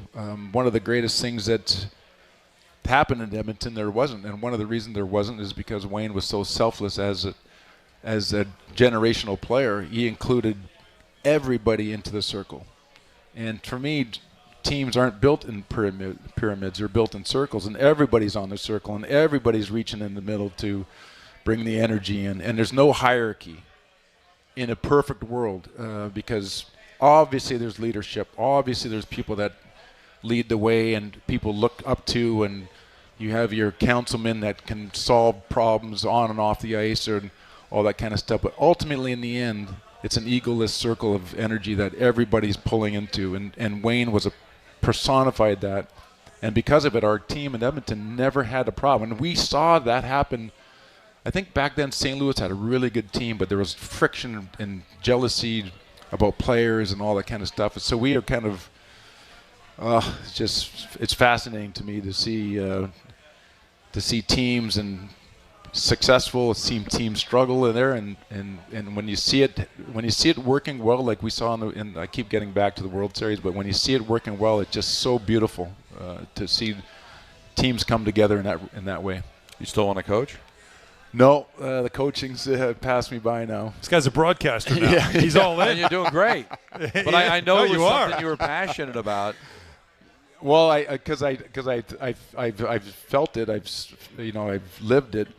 I know what has to happen, but coaching is really an interesting art, and I don't take it lightly. I mean, I was a big Pat Riley fan. I was a big Phil Jackson fan. I read both their books. It's the same message, just told in a different way, packaged differently. But Coach Wooden there, when Bill Russell was in there, would talk about never talking about basketball, would talk about life, and being a good coach is being able to give constructive criticism without resentment. So it's all about how are you communicating, how are you establishing relationships with these players there. It's not the coaching, of course, it gets into X and O's and all that, but before you even can get there, you have to have this rapport and respect of. So when you are tasked as a coach with coming down hard, which is ultimately going to happen, then it's taken in the right way, and not with resentment, and then that division that you got to repair and all that kind of stuff. Yeah, I think coaching is a fascinating thing, but I think my time has come and gone on that now. And quickly before we let you go, your thoughts on where the Rangers are right now. Yeah, so we were talking earlier. I think the Rangers are, they've made big changes, and when you change your nucleus, there's going to be a disruption. The culture is set by the nucleus of your team, the leadership of your team, that core group of players, that 5 or 6, 7 guys that are the core of your team, and they've been together for a while. They've grown together, they played together, and there's that chemistry and that synergy that's very hard to replicate in a very short amount of time. But the Rangers have changed some of that, and it's going to take some time to bring in new players, younger players, to establish that core culture in there. They bring in a new coach. They're probably playing a little bit different style. And as you guys know, when you are thinking on the ice, the play has gone up and down to you 5 times. I know. There's no if you're thinking, you're in trouble. Mm-hmm. And you have to be able to react instinctively to everything, because everything is a coordinated attack on the ice. You can't cover 200 feet by 80 feet with someone going here and this guy not knowing what he's supposed to be doing. And that's why I said earlier there, if he's supposed to be here at this certain amount of time, I need to trust that he's going to be there exactly doing what he wants. Otherwise, there's a breakdown, and then everybody looks bad. So I think there's that. I think that transition route from coaching, systems, nucleus, leadership is all kind of there. But normally I would say, early on you can get an indication. I think that with the way the league is right now and the competitiveness of the league and at the 40-game mark, I think we're going to have a better understanding of where the Rangers are. We used to talk about Thanksgiving there, and the numbers show that it's not a good thing if you're out of the playoffs by Thanksgiving. Mm-hmm. Different. I look at the Eastern Conference. There's only 2 teams with a losing record. I don't know who the hell's losing, but it's so competitive that you need to at some point not play yourself out of the playoffs. Right. Hover around there till you get your footing. Understand, how you're going to win games. What's your identity going to be? And then hopefully the last 40 games you're right in that mix there, and then you kind of catch fire with all the changes that they made. To your point, they're in last place in the Metropolitan Division, 7 points back of first. Yeah, exactly. So it's a couple of good games, and you're right back into it. It is crazy. But it's close, but it's a million miles away. You know what I mean? If you aren't able to figure out a way to win consistently, and what is that going to be, and then everybody be aligned on this is what we're going to do. Mm-hmm. If we need to play unbelievably shut down defense and let our goaltender, which is a world-class goaltender, win games, and then we got some opportunistic scorers and we'll rely on our special teams or power play, let's do that way. If we're going to just open the floodgates and outscore guys 7-5 or whatever, let's win that way. But whatever it is, let's figure out what it is. Commit to it. Everybody commits to it there, and then you all go. Everybody locks arms in, and then everybody's together. We've all agreed on it, and then you go for it, and we'll see how it happens in the next few games. Well, you've been great to us. Good luck with Game 7. Thank you so much. Let us know. Thank you so much, guys. Great being on. Such an education. Not Thank just you. not on hockey. Thanks, you guys. Thank you. Sports, just life in general. So thank you, man. Always a pleasure to talk to the great Mark Messier. Hahn Rosenberg coming to you live from the NHL Shop at Manhattan West Plaza, and it's all powered by Game 7 brands. Well, hanging out with you till 7 o'clock here at the NHL store. It's all happening right here on ESPN New York. ESPN New York is throwing a holiday party you don't want to miss. Join us Friday, December 12th at your mother's house in Garden City Park. We'll be broadcasting the Michael K. Show live from 1 to 3, followed by Hahn and Rosenberg from 3 to 7, all while supporting a great cause. Bring a toy to benefit the Garden of Dreams Foundation and help make the season brighter for local kids in need. It's the ESPN New York Holiday Party, Friday, December 12th, brought to you by Spike Day, Security Dodge, Amazon Pickup, and ESPN New York. And now let's take a look at the traffic with Brandy Scott. Thanks, guys. If you're heading over to the outbound George, you might want to stay away from the Deegan northbound. A couple of issues. First, over by Fordham Road, it's a broken down tractor trailer in the right lane. After that, a collision by the Moshlu. You're jammed heading over to the Cross Bronx. Traffic is solid there from the Madison Avenue Bridge. Outbound George, still want to stick with the upper deck. We've got that crash on the lower level on the Jersey side by the split for 8095. Cross Bronx westbound at a standstill from the Bronx River Parkway. Inbound George, just about 5 to 10 for the upper deck. Outbound Lincoln, your best ride. Stick with it. It'll cost you about 10 to 15 minutes. Outbound Hull, now close to an hour. We had a broken down car in the tube. It was shut down for a bit. Everything back open, but the damage is done. This report is sponsored by Mothers Against Drunk Driving. For victims of drunk and drug driving, your grief is unique, but you're not alone. You always have a place at MAD. Visit MAD.org. I'm Brandy Scott on 880 ESPN New York. Whether you're shopping, gaming, or streaming this Black Friday season, don't take slow for an answer.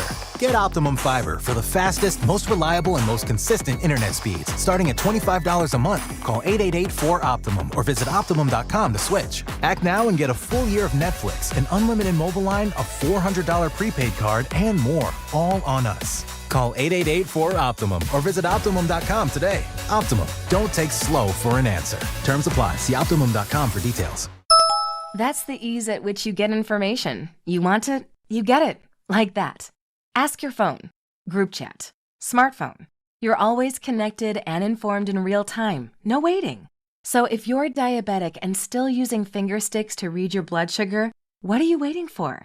Knowing your blood sugar levels instantly is important for managing diabetes. Call US Med at 888-665-0696. To learn more about continuous glucose monitors, a real-time instant method to track your blood glucose, US Med is an approved provider for Medicare and over 1,000 private insurers. And the best part? Call 888-665-0696 and we'll give you a free insurance benefits check today. So call 888-665-0696 today. That's 888-665-0696 and manage your diabetes as easy as... This is Bart and Carlin on ESPN New York. This is football. Like, I'm going to get hit. I'm not playing soccer out here. You're going to get hit. Guess what, bro? Yeah, you're right. You play like this your whole life. It won't be a long life. That's what we're trying to tell you, dummy. Bart, let me put it into simple terms for him. You want to make $300 million in the league? Stop.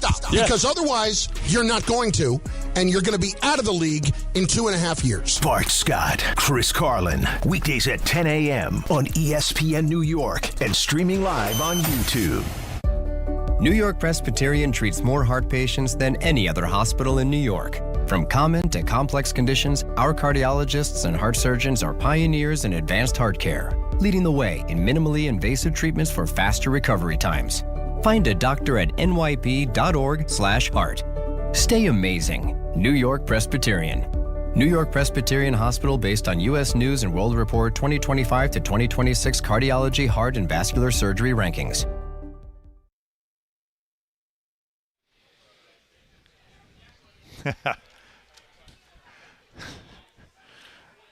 Yeah, this is the song I wanted Peter to hear, and Peter's not here to hear it. Yeah. You hear? Here to hear. I thought he'd like this song. It's one of my favorite Sabbath songs. It's off of Technical Ecstasy. Oh, well, maybe another time. Hahn Rosenberg coming to you live from the NHL Shop at Manhattan West Plaza, and it's all powered by Game 7 brands. I want to remind everybody, ESPN New York's holiday party is back. Both the Michael K. Show and we are going to be at the holiday party with you guys at your mother's house, and that's at Garden City, Long Island, on Friday, December 12th. We're once again collecting unwrapped donations this year to benefit the Garden of Dreams Foundation. It all kicks off at 1 p.m. on Friday, December 12th at your mother's house. Brought to you by Amazon Pickup, Security Dodge, and Spiked Aid. Just great stuff from Mark Messier. And whenever you get somebody of that significance, you want to tap into other things besides hockey, because we understand that not everybody is a hockey fan. But there's so many lessons that really any fan of any sport can take. Because, like, he read Pat Riley's book. He read Phil Jackson's book. They're basketball coaches helping him in hockey. I remember, Bill Parcells saying, I don't know much about hockey, but that Al Arbor's really good at what he does with the Islanders because, look, winning's winning. Yep. And how you win. And you respect winning. And all that stuff is all connected. So maybe the X's and O's are different because the sports are different, but as far as how to go about it, how to lead a team, it's all the same formula. And you know what? It's why I asked Mark the question about Brunson, because when Jalen was named captain, we did the press conference, but I got to talk to him, just chatting with him. And I turned and I said, we were at the Garden. I pointed to Mess's number 11 retired, and I said, you got big shoes to fill. He goes, I know his whole story. Yeah. He said, no, he goes, I know that whole story. And he was giving me chapter and verse about, coming in, MVP, not making the playoffs, and then the climb to win a championship. And he just said, that's the same. That's what I want to do. So he's well aware of it. And it's amazing that no matter the sport, that the winners all seem to be gravitate to each other. And by the way, he also could give a TED Talk, couldn't he?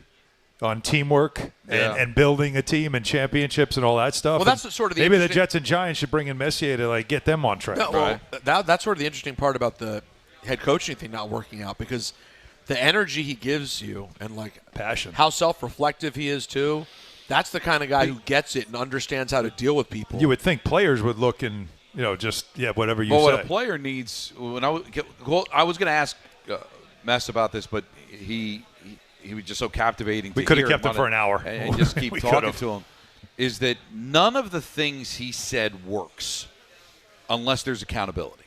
Yes. And players, if they're ever going to improve, if they're ever going to get better at what they do, they've got to realize, I failed, I need to be better. And I think we live in an era where there's a lot of finger pointing. Oh, the ref, committed a bad call. Excuse making. There's always somebody else's fault except yours. So Messier can give you that conversation, and you can be thinking to yourself, maybe my teammate should listen to that because I'm good, instead of looking in the mirror and saying, you know what, I could do better. Yeah. And the other thing that I took from it is preparation. That you think you're prepared until all of a sudden you see somebody else. Like Mess probably felt like I'm prepared, and then he went into that, Messier, Gretzky's kitchen and see all the things that he was doing, saying, yeah, maybe there is a little bit more I can give. Maybe there's a little bit more I could prepare for. By the way, could you imagine if you, like whatever the next team was, in today's world where you have a phone, and you take a picture, and it says tomorrow's game we play the Blues. And he has 2 goals, 2 assists. Crazy. And you take a picture and you say to whoever the goalie was for the Blues back then, Mike Liut or whoever, right? And you go, "This is what Gret's going to do to you tomorrow." Let's see how he does. The bulletin board. You know what I mean? Sure. Like unreal. Never mind bulletin board. Just saying, like, this is what he's predicting. And then he went like, "Oh, all he did was get a hat trick with 1 assist." So, well, I'm always just amazed. It's wild. Every single person who plays at that level, particularly now in this era, to get there required so much effort and so much work. So then to find out that there are guys who then work and put in effort at a completely different level than the rest of them, to me is astounding. Messier is making it sound like, and I was thinking about where I'd have a beer. I mean, okay, we all know. But he was working his ass off, too. Yes. Yeah, he was. And yet Gretzky was on a different level. It's crazy. It's just sick. And when you see the way the Giants are losing, or how long the Jets have gone without making the playoffs, and Sabres are going on 15 years not making the playoffs, that's not by accident either. The work isn't being done. Like, they might think they're doing the right thing, but you can't have that kind of losing and always just point to, we don't get the calls, we don't get the breaks, we've got all these injuries. Hey, it's a secret formula, but if you can get it, there's a reason why you see some of these teams consistently good, because they just know how to do it. He admitted sometimes you do all the right things and still lose, but at least put yourself in a position that where if you can win, you will. And when you've dropped as far as these football teams have, that's what's just so frustrating. You just can't seem to get it right. And you fire this guy, hire this guy, trade for this guy. But if none of it works, Alan, if you're still walking into an environment where it's all disconnected, does it really matter who the coach is, who the GM is, who the players are? No, you know what matters? It's again, we love Mike Tannenbaum, and he has this phrase that I really love this phrase. It's the force multiplier. It's when you find that guy that walks into your organization and changes everything, because it's the right energy. It's everybody just turns and goes, wait, he gets it. And then you find people that connect best, and you get rid of the ones like he was talking about when Mess said, you have to be there every single time. And if I can't rely on you to be there every single time, in the most important moment, you're not going to be there, and it's going to kill us. And we're going to lose because you weren't there, right?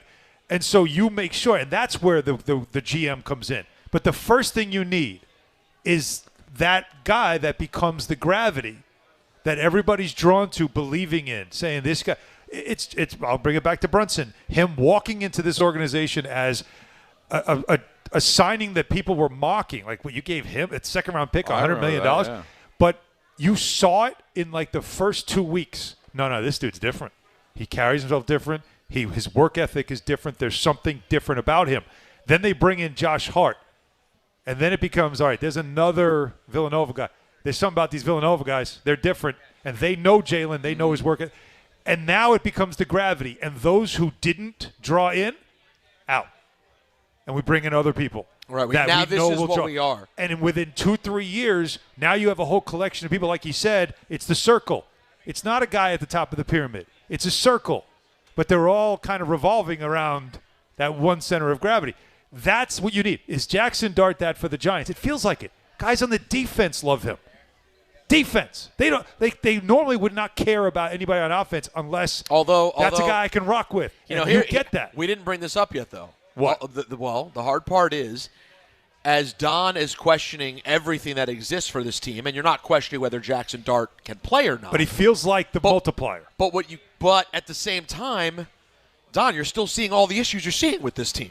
It's not like Dart's mere existence. Granted, he's a kid. But again, he's not turning the culture on its head. It doesn't do that overnight. What you have to do now is continue. Like, that's why Abdul Carter, he'd better get his stuff right, because you're looking like a guy that is not being drawn in.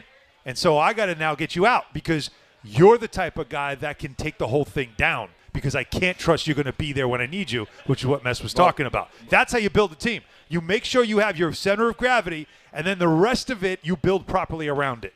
But the hard part's finding that guy. And I still – That's why the Jets never have that guy. Another night pass last night in which Jackson Dart made really great plays, but I still don't come away from it going, I know for a fact they have the center of gravity. I don't know yet. Let's dive into that because I think that's worth talking about. 1-800-919-3776, also the number to call. Hahn Rosenberg's coming to you live from the NHL Shop at Manhattan's West Plaza, and it's all powered by Game 7 brands. More to come till 7 o'clock here on ESPN New York. The holidays are here, and Amazon Pickup is your MVP of package pickup. Need that perfect gift like a brand new jersey for the big game? With Amazon Pickup, you can grab your order from secure Amazon lockers or counters near you on your schedule at no extra cost. It's fast, it's easy, and it keeps your holiday surprises tucked safely away. So whether you're running from work or heading to the holiday party, Amazon Pickup makes holiday shopping worry-free. Find your nearest Amazon Pickup location at amazon.com/pickupmvp. That's amazon.com/pickupmvp. Whether you're shopping, gaming, or streaming this Black Friday season, don't take slow for an answer.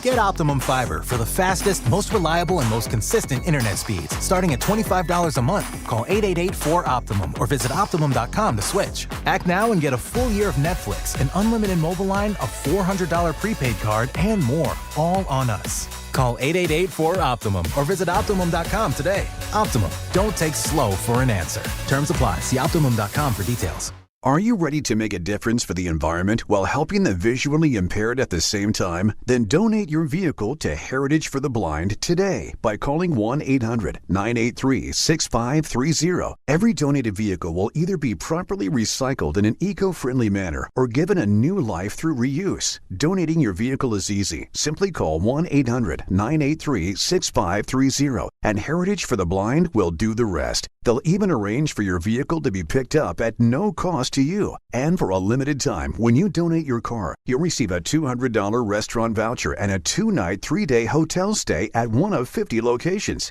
Call 1-800-983-6530 right now to schedule your vehicle donation and make a positive impact on the environment while helping others. Heritage for the Blind, where every car donation counts and every person makes a difference. Call 1-800-983-6530 now. This advertisement is paid for by Heritage for the Blind. You live for this. The wins, the losses, the slam dunks, and the buzzer beaters. The dream that this is your team's year. Hope. It's what keeps you coming back. So you represent with anticipation and with pride. Because when everything's on the line, your support means everything. That's why the NBA Store is here to support you. Check out the largest selection of official NBA gear at NBAstore.com. A Fanatics experience. The holidays are here, and Amazon Pickup is your MVP of package pickup. Need that perfect gift like a brand new jersey for the big game? With Amazon Pickup, you can grab your order from secure Amazon lockers or counters near you on your schedule at no extra cost. It's fast, it's easy, and it keeps your holiday surprises tucked safely away. So whether you're running from work or heading to the holiday party, Amazon Pickup makes holiday shopping worry-free. Find your nearest Amazon Pickup location at amazon.com/pickupmvp. That's amazon.com/pickupmvp. Unbelievable. He missed it again. You're killing me, Peter. You're killing me. All right, here we go. I'm listening. I'm here now. That sounded like a Sandlot moment. Hold on. You're killing me. I'm feeling it so far, Don. Okay. Let me get a little of that water while you're at it, pal. There you go. Gonna pour Delicious some water, by the way. Spare no expense. Yeah, you were right, Don. I like it. What's the name of that one again? You Won't Change Me off of Technical Ecstasy. How about that? Technical Ecstasy. Technical Ecstasy. Hahn Rosenberg coming to you live for the NHL Shop at Manhattan's West Plaza, and it's all powered by Game 7 brands. Thanks again to Mark Messier for joining us. Peter's been on the bandwagon, and I respect it. Like, let's pump the brakes on Jackson Dart. And I do think there is an element to that, the whole Eddie Murphy Ritz cracker thing. You know, where you're starving and like anything is going to taste like a Ritz cracker. It's been so long since we've seen quality quarterback play, and we want Dart to be great. He's not great yet. Clearly, we've seen enough people that are in the know that say, that kid's got something, all right? there's something there that makes you believe he could be the next great quarterback. But there are still elements that need to be improved beyond the whole being reckless with his body and the concussions and all that. That he still needs to grow. He needs wide receivers. I mean, they were talking about during the broadcast yesterday. I mean, it's nice. Slayton had a nice touchdown, and they're going to get Neighbors back, although he's had a couple of surgeries. You really worry about that. But as much as we talk about them having talent on the offensive side, certainly even the Neighbors and Scadoo injuries aside, they need to improve things around him. I think it's fair to say just let's wait and see on Dart. I do think that people maybe have a tad bit exaggerated how great he really is. I mean, last night there were some good things and there were some flaws. He's a rookie. Guys, I do think we need to be a little bit more patient. I'm going into next season now going, I think we have our guy with Jaden Daniels, but I didn't get to see him this year, and he was hurt a bunch. And even with everything he did last year, I have a sprinkle of, let me just see it again. So you can't tell me after 7 good starts and being out, you can't tell me we're all signed up. You couldn't say it about anybody. You couldn't say it about Mahomes. You couldn't say it about Josh Allen. Nope. You couldn't say it about Lamar Jackson. You saw something when they finally put him in at the end of that season and you thought there's something there, but you needed to now know, can he carry a team through a whole season? With Lamar Jackson, it's a very similar conversation with Dart. Got hurt a lot. Got hurt a lot taking hits because he ran a lot. And how sustainable is it? Well, he's won a couple MVPs, right? Yeah. So that's why when I see Dart, I am not anointing him anything right now, but I do know that he's got an it factor that goes beyond what he does under center. But it's harder. Look at the sideline. Look at the interaction. But the reason there's I'm pushing a real back, thing there. The reason I'm only pushing back slightly on you is I know that you see it and I know that you feel it. Until Don, with quarterback, as unfair as it is, until it translates to wins. Oh, of course. But that's even more of a hypothetical. That, of course, is the last piece of it. But what I'm looking at, though, again, you can have a young quarterback that's good. Carson Wentz was really good. He was in the MVP conversation. Oh, yeah. But you know what happened? His teammates were like, whatever. And once you don't have that impact on the rest of the team, you really don't get anywhere with them. Quarterbacks have a unique position in this sport of being sort of it's not just the CEO. There is something about them being galvanizers, right? They are like Ray Lewis was a leader of the Ravens. It's rare, though, that those guys very rare play that role. Very rare. It's usually the quarterback that does it. Let me throw something back at you saying that. Is there a chance that, the sneaky, not-so-great thing happening camaraderie-wise in Philadelphia is that Jalen Hurts doesn't resonate with that team the right way? And there might be something to it. But what's weird is that he did initially. That's why they fell in love with him when he replaced Wentz. They loved him because different voice in the huddle, more command, a stronger voice. But you're right, he is very too cool for school. Very chill. Too cool, religious. By the way, I have no problem with any of these things, but we've seen that as a recipe for what doesn't work in locker rooms. See Russell Wilson. For some reason, it's a great example. These guys, they don't like goody two-shoes doesn't play as leader. You're right, which is why, again, I look at Dart and I see somebody. No, he's got the swag for the job. To me, all of it. You got to have that. So now he's got to win. You're right. Got to win, though. But that's why next year becomes so compelling if they could just get healthy. I do think, and listen, I'm as guilty of this as anybody else, that it seems to be so much about, get the quarterback and everything's going to be okay. All right, let's just say for sake of argument they got the quarterback. Well, you got to make sure that they get him some weapons. Get the right coach in here that's going to get him to the next level, right? That helps you win. So there are so many things the Giants have to get right. Checking the Dart box, checking the quarterback box is not going to be enough. But it's a start. It's a great start. Yeah. But to Peter's point, it's still not translating into wins.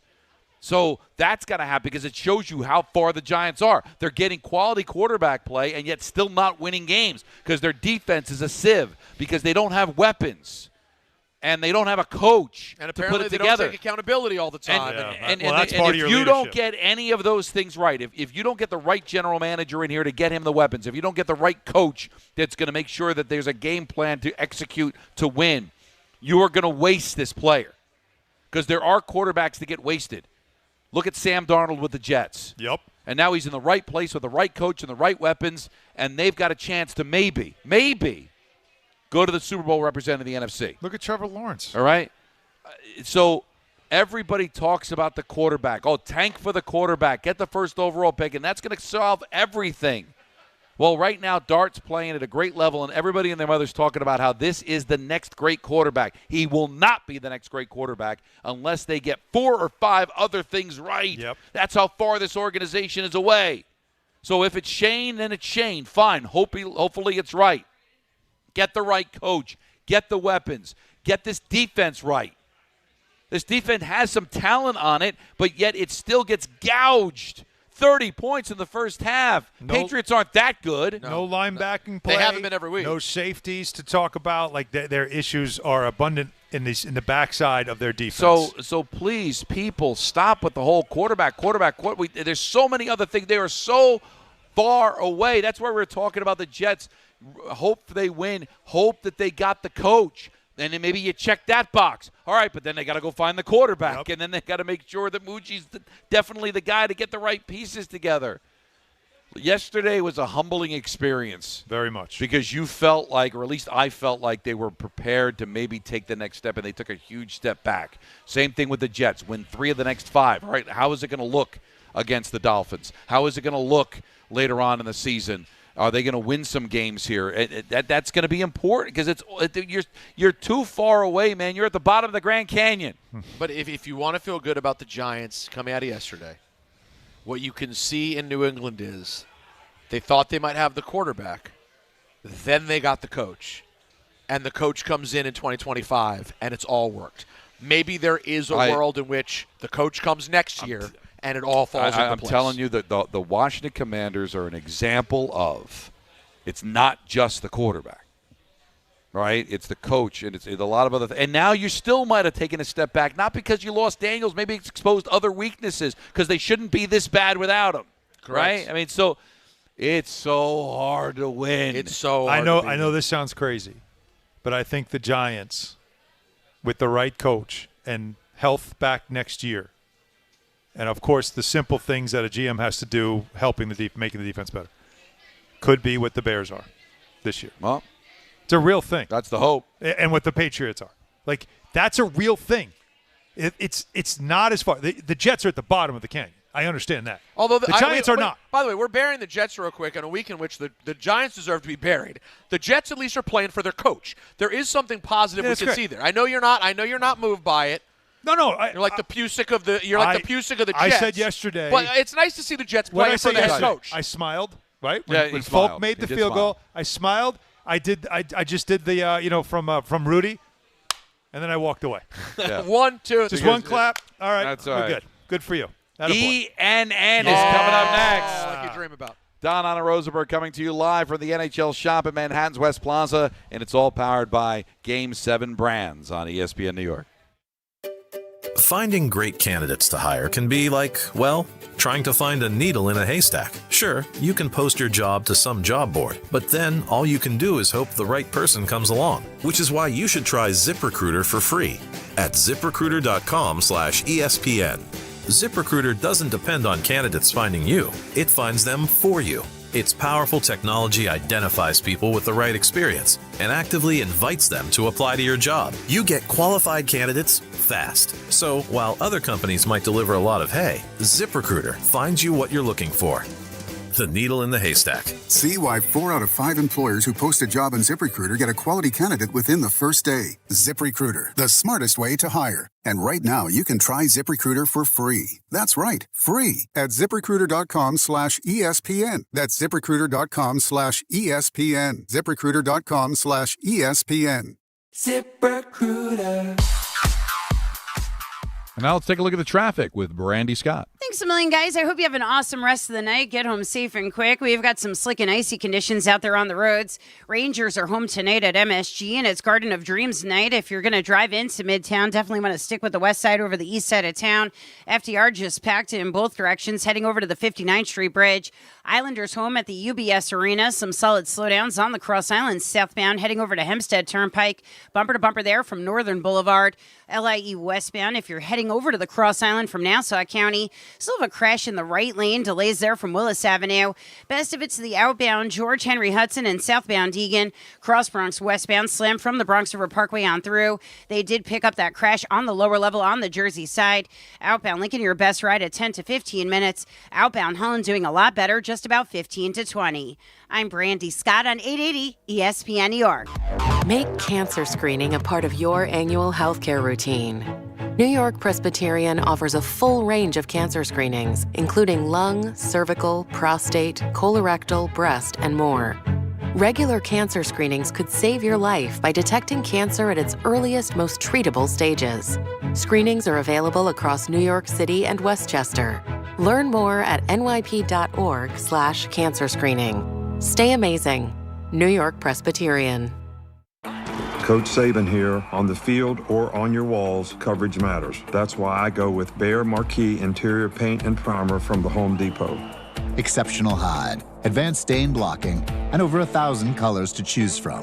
Behr Marquee delivers one-coat coverage that stands up to real life. One-coat coverage, no overtime. Behr Marquee, only at the Home Depot. How doers get more done. Valid only when tinted to colors from the Behr Marquee Interior One-Coat Hide Collection. A Progressive Home and Auto Bundle can protect you round the clock, but we can't protect you from those painful moments in sports. Holding. Defense. The ref totally blew that call. Oh, I'm sure he'll make the right call next time. It's too late. It cost us the game. Well, it's just one game. That loss eliminated us from the playoffs. Oh, the playoffs are on so late. Now you'll be well rested. Okay, I need you to stop talking now.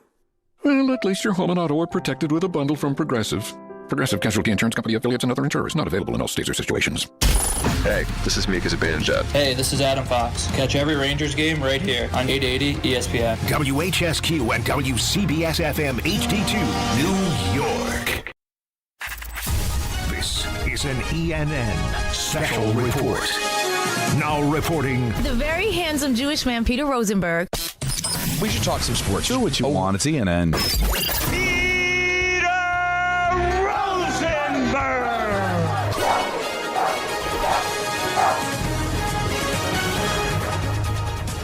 Ladies and gentlemen, welcome to ENN. Ray Rowe. You ever watch YouTube? I'd like to. What is that? What does that sound again? That's the YouTube, like when you open up YouTube. Oh, like open the app on your TV or whatever. Yeah. I'd like to start off by saying good evening to myself and Alan. The slowest, most deliberate. Yeah. What is this? Wow, it's jiggly. And I went, excuse me? Where was I for this? Yeah, what was that? Slowest and most deliberate. What was jiggly? How far back did we go? It was like Thursday or Friday. No. Was I here? We had That'll be Wednesday. Food or something. When was it? Wednesday? Well, it couldn't have been Wednesday. Oh, we didn't have shows Thursday, Friday. It must have been Tuesday. Might have been. You good? Might have been Tuesday. Actually, I've made great improvements. I kind of looked up, and I'd been sick for basically, it ends up being like a week straight. And then my mom had told me a friend of hers had taken what's it called again? The famous aspirin? No. Ibuprofen, Tylenol. The over-the-counter NyQuil allergy medicine. But it's an allergy like medicine. Like a Benadryl No. Alexa? No. Not Alexa. Can't take that. Or Claritin? Claritin. Ah. And I don't have allergies. But my mom said a friend of hers had the same symptoms as me, and she took a Claritin, and it did the job. Yeah, it usually clears up your sinuses. I did a Claritin before Survivor Series. Yeah. And then on the flight home, I did a Mucinex, one more Mucinex for the day. I'm back now. An occasional cough, but I'm basically in the clear now. Knock on wood. It was a lot. Get your own stack. Good for you. Nice. We need you We're happy healthy. for you. Unfortunately, though, I did make some mistakes over the weekend. This is a lesson for some people wouldn't share this because it's embarrassing. But it's Talk About It Tuesday. So. It's Talk About It Tuesday. It is. And I'm gonna. And this, I shared my my Griswold anger when it comes to the Christmas It's a message lights. for the kids out here, but we're thinking about doing something stupid.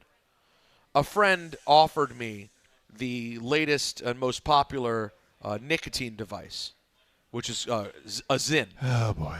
These are very popular among the kids, the Zyn. Yeah. I've heard about this. A lip pillow. I'm sure the players must be. I can't. On that plane, there are lip pillows galore. Gotta be every night. They hid it from me. I don't know. Well, you wouldn't know because you just put it in your lip and no one notices. Mm-hmm. And I said, yeah, I'm always up for trying a new experience. So I tried. It's the lowest one, a 3. It goes up to like a 9 or whatever. Tried the lowest one. I put it in. I went, I don't get this. No buzz? No. Then I started feeling a slight buzz. But like for me, anytime I've ever been dumb enough to smoke or anything like that, it's because I want the hand movement. I want the doing something. Yes. I'm just sitting there with a thing in my lip. This isn't fun. There's no here. And then I'm sitting there with it, and I spit it out. I'm like, well, that was dumb. And then I'm watching TV, and I just am like, this doesn't feel very good. And, I vomited. Vomited everywhere. Nice. Well, new house or old house? It was the hotel bathroom. And it was in the toilet. It wasn't everywhere. But two episodes of vom. Oh, nice. And then I bounced back. 46 years old. You should not be – the message here, kids, is get to a point where in your 40s you're not trying things that will still make you vomit. So, Don, if any of the kids offer to wait till your 50s. If Jack Hughes or one of the kids goes, hey, Donnie, we're out having a good time. Try this lip pillow. Say no. I'm all set. Say you're all set. I'm all set. Yeah. I still don't get it. Yeah. You don't understand even what I'm saying? So who pushed it on you? Many people have told me it's great. Oh, they're fun. So you just decide I'm going to pick one up? I said, no, someone offered, and I said, yeah, let me give it a shot. Oh. And Ballard. I got to tell you, no, it was not Ballard. It was not. K from the top rope. It was not Ballard. Ballard's not a nicotine guy. All right, guys, let me also start off by saying good evening to Don. Don? Yeah. I don't like it! And good evening to myself. Repug Don doesn't hold a candle to that pumpkin pie haircut of a freak. That's pretty good. Clean Bay. And for the first time I get to say it, I think, good evening to Maya. She talking? Mama? Wait, she said mama. One of the great moments in the history of the show. Now, how did Miss Hatton react to this? Oh, she loved it. She watched it 1,000 times. And we still have not heard a m. She has not since. Not even a m. It's the impact I have on women. That I know. You I make them talk. I make them talk. Mama. Yeah. It's unbelievable. That is unreal. The timing was perfect. I know. What a Well, you blessing. had her close to your chest, so. So you think I did? You see what he just did? You see what he did? He took a beautiful moment and turned it into a fat joke. That's what he did. That's what you said that she made a mistake, and she was going for it. She was going in the other day. No, that's not what I said either. I'd like to say, guys, Don Hahn and Rosenberg is coming to you live from the NHL Shop. Sure is. At Manhattan West Plaza. And it's all powered. It is a plaza. By Game 7 brands. Well said by you. We did convert it to plaza. Yeah, I think we've confirmed now. It's a plaza, not a plaza. For the last 2 hours. Okay. Well, I got to tell you, this is a record. I have never been sent this much audio and have it all be the same person. It's only half of it. Joe Shane? He sent me 38 Joe Shane quotes. Well, he spoke today. For how long? 38 quotes. That was 17 minutes. 17 minutes. All right, let me see. Let's just play the 17. Let's do it. Play I'm it down. out, react.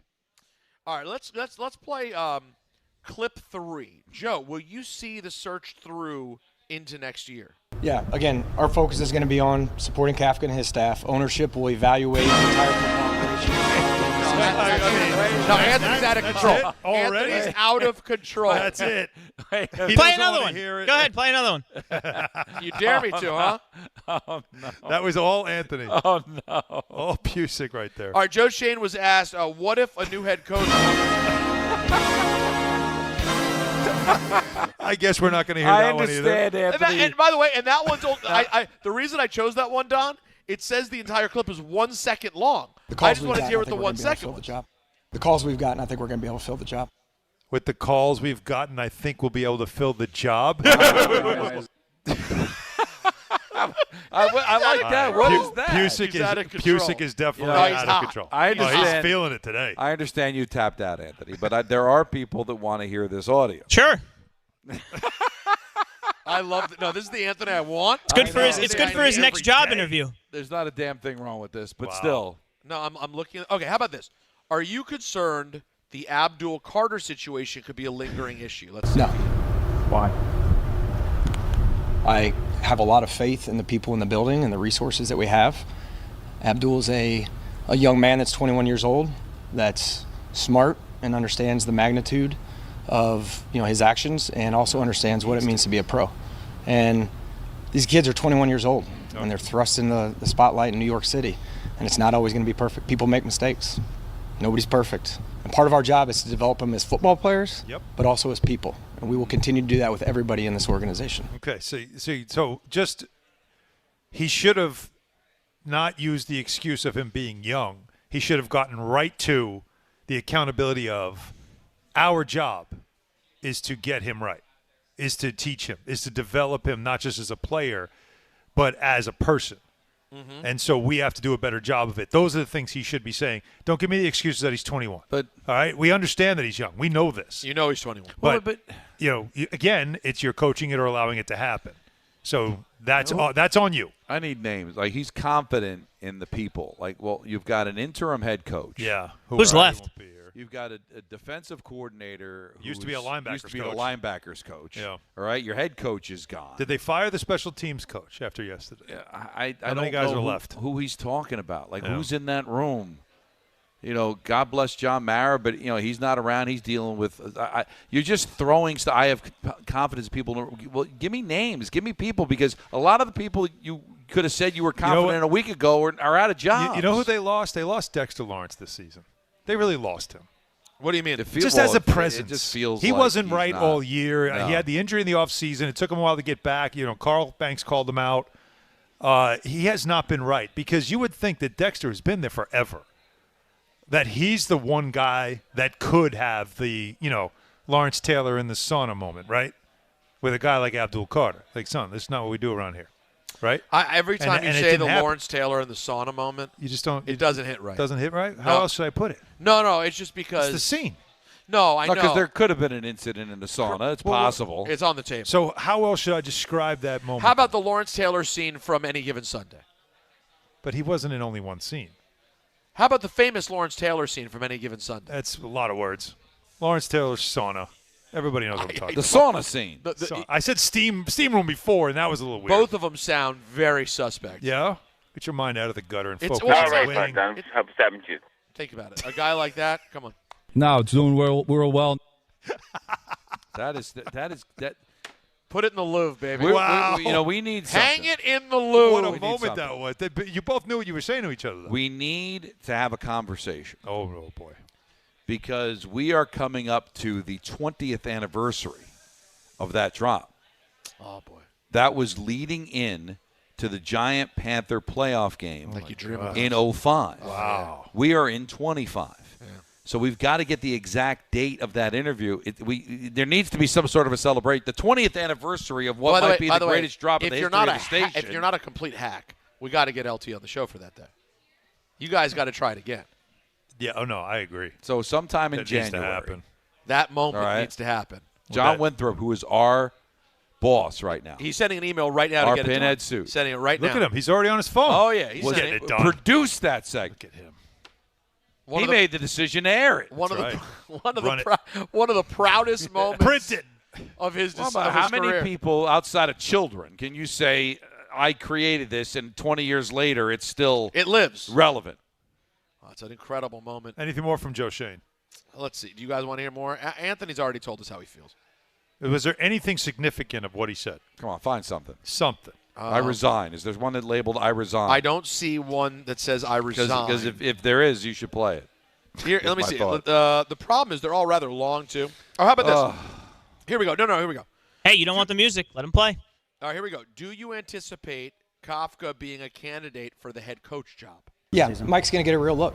He's getting a real look right now. Hands-on. Had very good communication with Mike throughout the process. He's coached for 3 games. 2 of them we had leads in the fourth quarter. Guys were ready to go, and last night we showed a good relationship with Mike. He's a good coach. Why?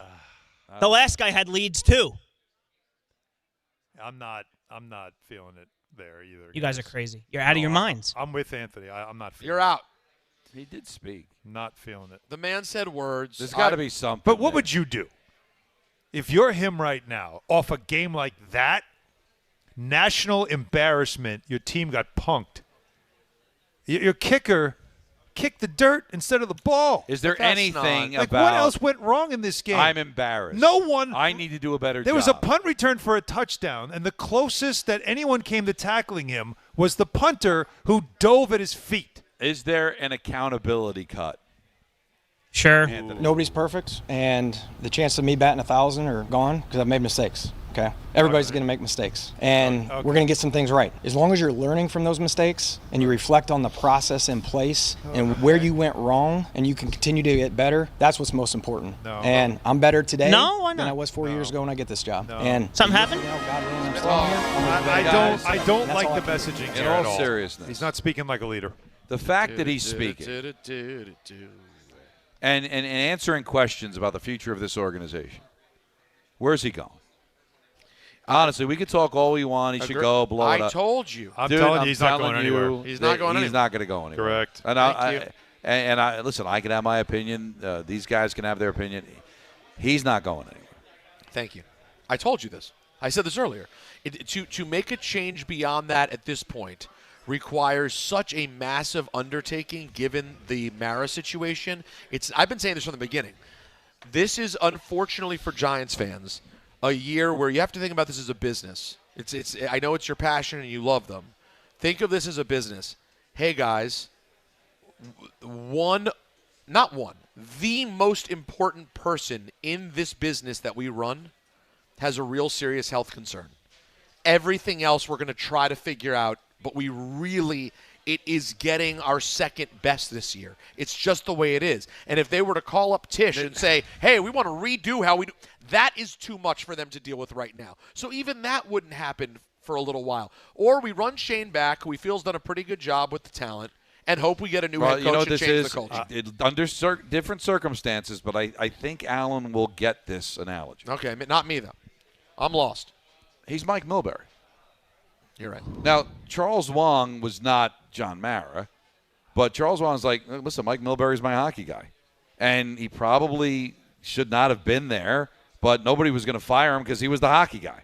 Like, Joe Shane's the football guy, right? I mean, we gotten to the point now where with John being sick and everybody else is kind of a mess, it's like, you know what? Shane's a mess too, but he's less of a mess than everybody else. He's our guy, and that's why he's the one making the decision. I'll never forget. I covered Mike for many years, and I got to know him well. And I to this day, he's like one of the most fascinating people I ever covered because he was so unfiltered. Right. And yet, he was also running a franchise. So there was a lot going on there. And he dealt with a lot because there was some bad ownership, but then Charles came in. So Charles came in, and they were bad again the first year, right? Charles Wong. And he went on with Mike and Chris. Oh, yeah. For some reason, do an interview. Well, I don't know. And Dog finally couldn't take it.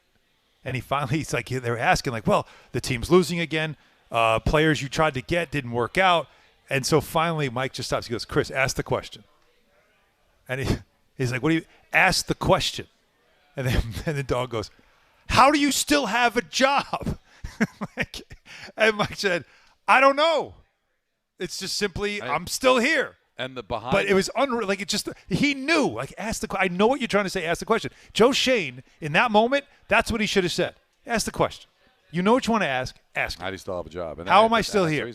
And a little behind the scenes story. Like, don't fight and create a narrative and all this stuff that we're doing. Don't give me the narratives. No, just be honest, be direct, and speak with your chest. Talk with your chest. Say it with your chest. Yeah. Everything you plan on doing. Everything you've learned. That's what Joe has to do. He sounds like a guy talking in a very low, soft voice, which tells me he knows he's on thin ice. Yeah. Knows it. But I think he'll be okay.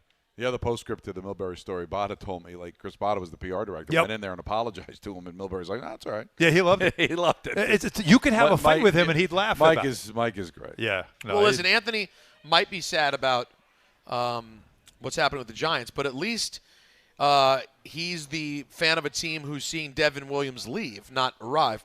The Mets have added Devin Williams. 3 years, $51 million, according to our friend Jeff Passan.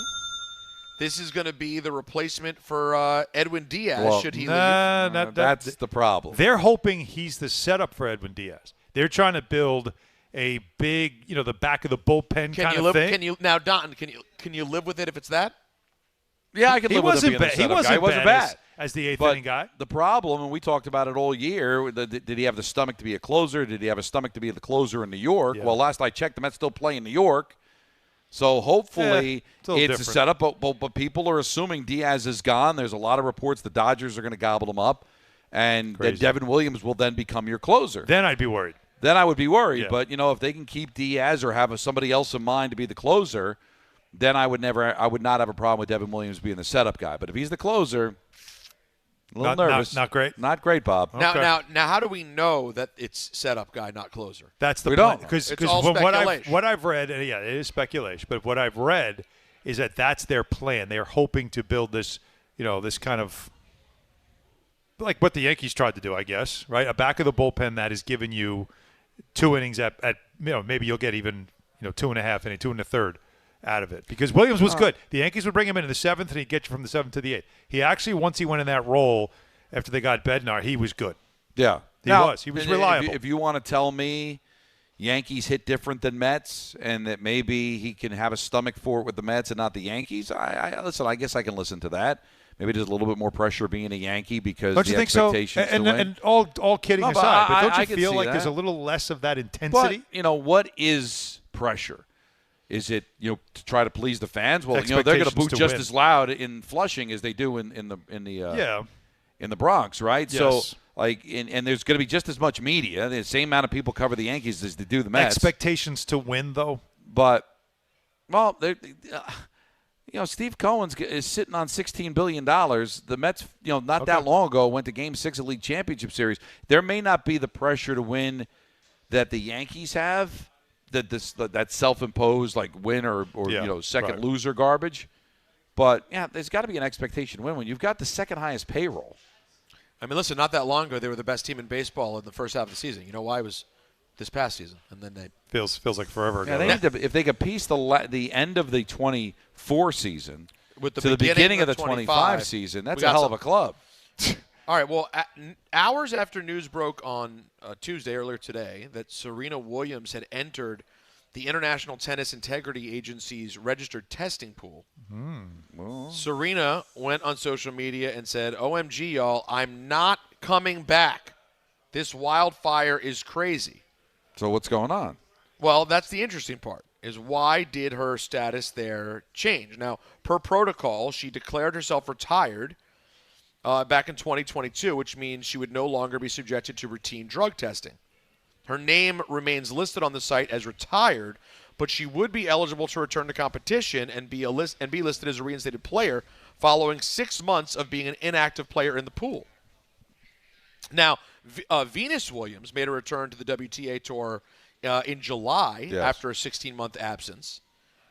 And don't forget, after Serena's first-round exit at the U.S. Open, she expressed her pride for Venus in a post and in the end said, P.S. I hope to be like you. So she's playing some games here. Looks like she's keeping her options open. Maybe. It is bad business, though, right now. Speaking of business. Oh, boy. Every aspect of your business. I don't even know if it made sense. From the most mundane to the most complex will operate orders of magnitude better and faster when you add artificial intelligence. Sure. AI, literally a race to the top, guys. The companies that engage AI first will win. Will that be you or will it be your competitors? So Thrive Managed AI is your advantage over all your competitors. It's founded by tech powerhouses. So Thrive partners with you on smart and secure AI strategies for your business. Then they deploy and manage it for you. So you can imagine AI solutions working across every part of your business, automating support, powering chatbots, analyzing competitors, even managing billing, collections, and orders. And that's just a taste of what Thrive Managed AI can help you achieve. It makes your talented team even better by letting them focus on what they do best. The race to the top will be won by those who engage Thrive Managed AI first. That needs to be you. Go to thrivenextgen.com/ESPN and get started with a complimentary strategy consultation. That's thrivenextgen.com/ESPN, thrivenextgen.com/ESPN. That was well done. Now, not only was Serena in the news today, but wait for this throwback, Ian and Don. Reminds you of yesteryear. Tiger Woods. I saw. Tiger Watch. So, Tiger, how did you play today? Well, got off to kind of a slow start. Do you feel like you're back to win at this level? Yeah, I do, because I just did it. You just love Tiger. Sniff him. Sniff him dead. I missed that. Was Sniff Him Dead about Tiger? Oh, yeah. Oh, I think I was talking To me. directly at Trey Wingo. And Wingo. And Mike Greenberg and you.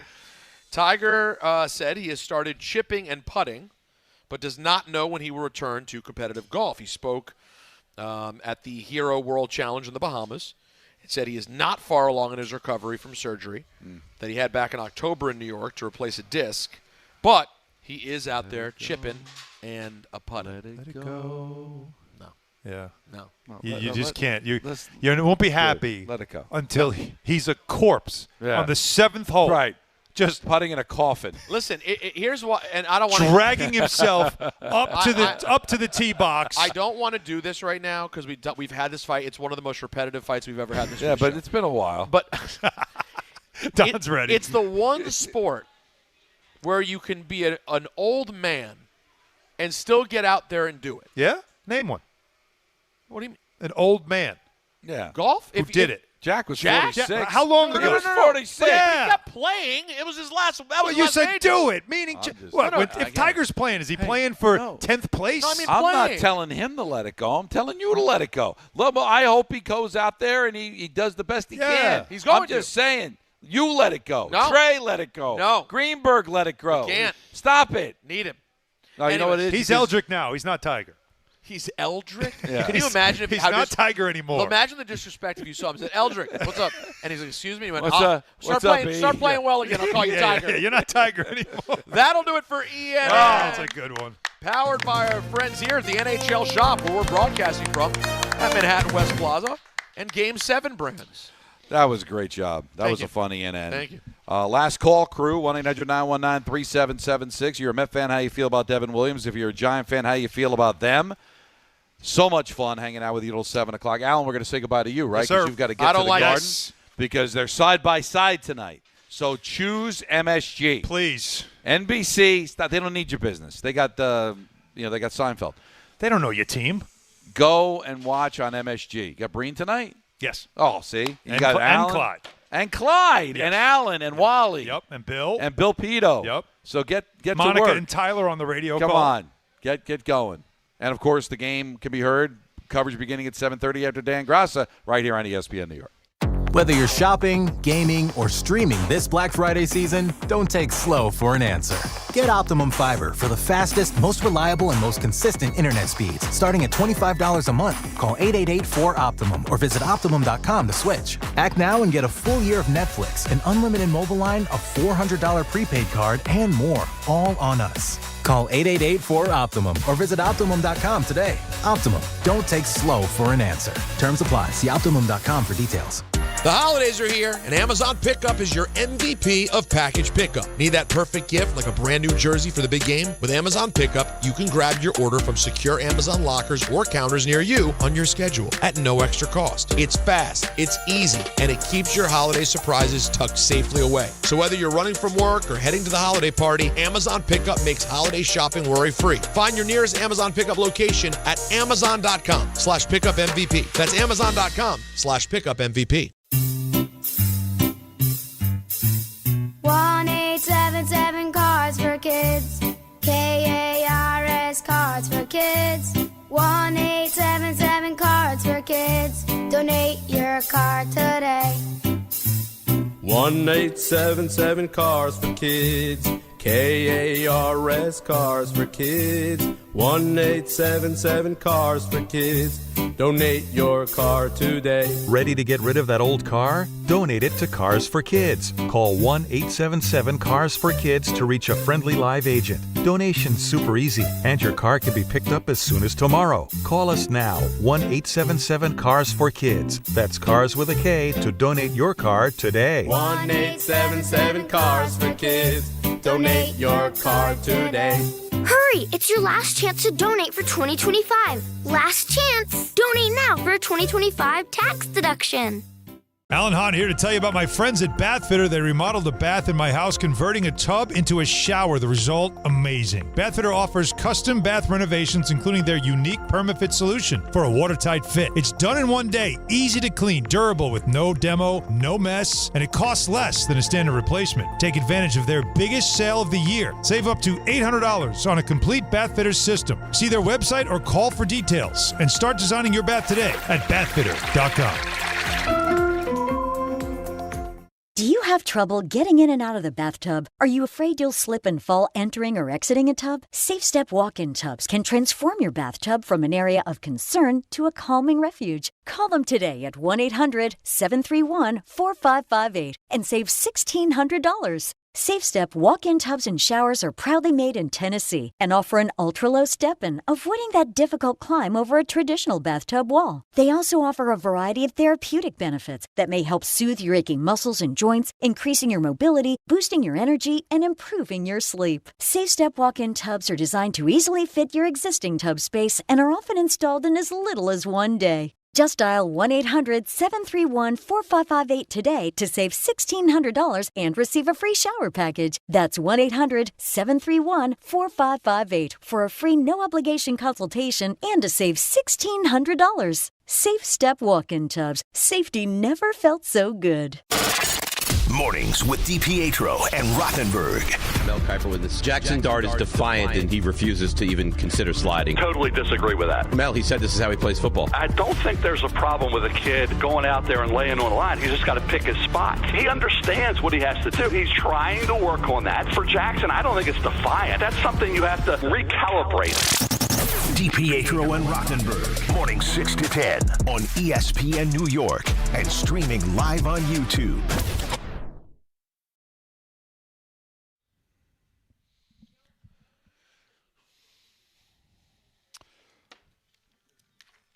This is the Ozzy collaboration with the lady Lita Ford. Lita Ford, yeah, I don't know who that is. She was in the Runaways. Sure. Who's that? It was an all-girl band. What are bands? I don't know how many layers I can keep going to here. The Runaways were a big deal. What's her name was in the Runaways? Who? Patti Smith. No, but along those lines. Really? What the? I Love Rock and Roll. Oh, Joan Jett. Joan Jett. Oh. Yeah, thank you. Now we're on to something. So right it's not nothing. Got it. Sure. No, it's not. Hahn Rosenberg coming to you live from the NHL Shop at Manhattan's West Plaza, and it's all powered by Game 7 brands. Last call, crew. So let's get to the people on the phone and talk to Moose in Jamaica. You're on ESPN New York. How are you, Moose? Moose. Good evening, fellas. There What's up, guys? Yes. How are we? Hey, Moose. Good. Good. So, yeah, the deputy commissioner and Mark Messier, the legend, the immortal for the Game 7, like that. I recently got into hockey. The Rangers are like my 8th or 9th team. Besides the New York sports teams, I follow a bunch of European football clubs. But, so, yeah, I'm going to be watching the Rangers tonight, and the conversations that were had while I was on hold were just, like, you know, eye-opening, and the whole Mamba mentality that Mark Messier was describing is, like, how I try to live my life. And that brings me into the conversation about the Giants. And a lot of the fans had false optimism going into the season. We're going to make the playoffs and stuff. I'm like, look at the schedule, the talent, the lack of coordination and commitment to discipline and just overall accountability the team hasn't shown in quite some time lead me to believe they're not going to win more than 3 or 4 games unless some miracle by Jackson Dart happens. So that begs the question of what I was expecting and what I'm hoping for, and what I'm hoping Giants fans can realize now, that it's more about building something into the next season and the seasons after. Obviously, now we need to get rid of Shane, and we already got rid of Dable, even though I thought Dable could survive. But more so, just, you know, the whole thing about the Giants players, they seemed entitled. They acted like going into the season they were going to just shut people up and prove the doubters wrong, when they haven't shown any sort of – the players that were there before, besides the rookies that were exciting and shown promise and can show promise, haven't really done anything. So, like, that begs the question. Like, it goes to the idea of, like, you know, they say in religion, God favors the meek. You have to show humility, and you got to show hunger and desperation. I don't know if that's how they felt, but where would that come from? You won 3 games last year. The owner of your team basically said, I'm keeping the general manager or the head coach because we need some continuity because we were basically 2 and done with the last 3 head coaches, gave them no confidence, didn't give them a contract extension. Where would any arrogance come from, Peter? Where? I will say the media and the fans just started being like, this could be a forever defense. Like, last year they were supposed to be, but this year. That's been a thing now. We're 2 years into people talking about this defense like it was really going to just torture everyone they played. And Don, they've had like these glimpses of it that pop up, but I don't know. I don't know where they would actually believe that. I'm not sure. I don't know either. You won 3 games, and your coach and general manager were on thin ice going into the year. And you walked in with the hardest schedule in the NFL. Where would there be any arrogance at all? Tessa in West Caldwell, how are you? There she is. Taking my Tessa. call. Of course. Hey, guys. Thanks so much for taking my call. I appreciate it. I sent the picture of the Damn It doll. Hopefully you guys will be able to see it. Okay. I almost ripped it apart yesterday. But just 2 things really quickly. Don, yesterday when I was watching the game, I'm going to be honest with you. Like, you know, you crossed my mind because when Kafka made that bonehead, you know, business air quotes decision about not going for it on 4th and I think an inch, and then later he went on 4th and 6, I said, yes, that decision right there is going to get Don on our train that the whole entire pea-filled pool needs to get drained out and we need to get new people in. And then today on the show, you said that. Like, you said it. Like, it just needs to all get burnt down to the ground. Basically, you need that. But you know what I mean. And we need to get new people in because everybody in there is like a bad, like, sore, and we just need to pluck it out. But I just want to say this about the defense. I was one of those fans that because of everything on paper, because of the tape, because I kept watching that dude throughout the year, because I knew the pieces that we already had, I was one of the ones that, you know, I was with the media. I'm like, oh, my God, we're going to be a nightmare. I definitely was one of those ones. Now, honestly, do I think we have the pieces still, and do we need extra help on the back end? Absolutely. But I think with the right coaching, and just Messier is just amazing. And like he said, with the circle formation and not a freaking pyramid formation, I think with the right people and the right culture and the right coaching, no, I still stand behind it. We still could be an amazing defense. I really do feel like that. But it's just been a disaster this year. It has been a total disaster. And Joe Shane is such a piece of garbage as a GM. Like, I'm just so sick of everybody. And where is Tish at? Where is he at? Like, listen. I don't even have no more ways to digest him. Tish is a guy, he leaves the football to the Mara side. Now, he obviously But gets we involved need in him now, business Don. decisions. We But need him I'm now. with you. At Mara's not some well. point, you're in business, right? You own half this team. Now, I don't know how it all broke down with the 10% that they are going to sell or they sold, but he owns as much of the Giants as the Maras do. And he has agreed to let Mara make the coaching, make the decisions with the football. But at some point, you have to say, you know what? We got to do. Somebody else has to make decisions. Tish was in on the decision to let Dable go, so it's not like he's completely shut out. He just leaves the football to the football people, but the football people aren't doing a good enough job. And as far as this defense is concerned, there are pieces to get at the quarterback, which is very important. Well, what's their linebackers? What's their secondary? And you see smart offensive coordinators can use the pass rush against you, right? Where the quarterback could step up or roll out by a little bit more time and to just expose the underbelly. You can't have 3 layers. What about Deonte Banks, though? That's been great. And just 1 layer work. You got to have linebackers. You got to have secondary. And, yes, you need pressure on the quarterback. And that can compensate to a point the lack of linebackers and secondary. But clearly not for this defense, for sure. And they're not getting at the quarterback at the clip that they should. Now, Don, what were you doing over there at the old personalization station over there? Well, it's Christmas time. I don't know if you noticed. And the kids they need gifts. Oh, and you're trying to. I'm trying to bribe Marco into finally making a decision because. Now, did you go LaGreca on the back? Did you go Marco, or did you go player? No, there's a certain player he likes. There is a player. Yeah, so I don't want to give up too much. He might be in the car. You never know. Is he driving already? No, but believe me. I don't want to blow up her spot, but I met someone that I knew for a long time. She's in the business. She's wonderful. Okay. I don't want to give up her age. Okay, so don't. But I went to her wedding. Right. You went to her wedding as an adult. As an adult. Of course. And her youngest son. Youngest. Not oldest. Is senior in college. How'd that hit you? It hit hard. Like a thump right in the forehead. Yeah, I'm having that with I found a picture. I was going through old pictures earlier, and I sent Ebro and Shawnee pictures of their kids when each of the kids were like 1 year old. And they both responded with current pictures. Like right after I sent them a 1-year-old photo of their kid. Right. They responded with current. I've always said this, Don. It's underrated. Nothing makes you age faster than the age of your friends' children. You know, because you don't see them that often. Or maybe you never see them. You just hear about them. And then you see a picture and you go, how is this humanly possible? Like, even though time flies, as you pointed out to me so astutely last year with your own children, you still see it every day. But with a friend who, like you're talking about earlier, you haven't talked to her in 10 years, you're still used to the kid being 12. Right. And why would the kid not be 12 anymore? Exactly. And somehow they're 22. Because 10 plus 12 is now 22, and you're a senior in college. It's scary. No, it's really scary. Let's go to Dave. I don't know if it's South Brunswick, North Brunswick, New Brunswick. It's Brunswick. Sure. Dave, how are you? I think you're in New Brunswick, right? I'm North Brunswick, but I'm every Brunswick. I had the N right. Sure.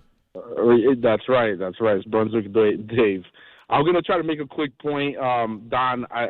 Dude, I mean, you are just funny beyond words. I think sometimes you say things and you don't even realize how funny you are. Okay. I mean, the whole comment about Tiger putting in a coffin, it killed me. I think that's hilarious. I'm sure Pete, Pete has a good ear for that kind of stuff. I know that's something that you probably noticed. Real quick, so I was watching the Manning cast yesterday, and forgive me, I mean, I just got off of work. I know it's painful for a lot of Giants fans, but I was watching the Manning cast yesterday, and, Peyton gets done talking about, Jackson Dart and the hits that he's been taking and how he needs to mature and he can't take these hits anymore and all the cliches about the best abilities, availability. And then Ellis just comes in and just slaps the guy out of bounds, right? And he just airbornes him, lifts him up. The look of disappointment on Peyton Manning's face when he did that, I mean, you guys got to go back and watch it if you can. It's just, I mean, I don't know what to say. I have no idea. I mean, this kid seems like he's a good kid. He has talent, but he's going to end up, lining up under center, facing the wrong way one day.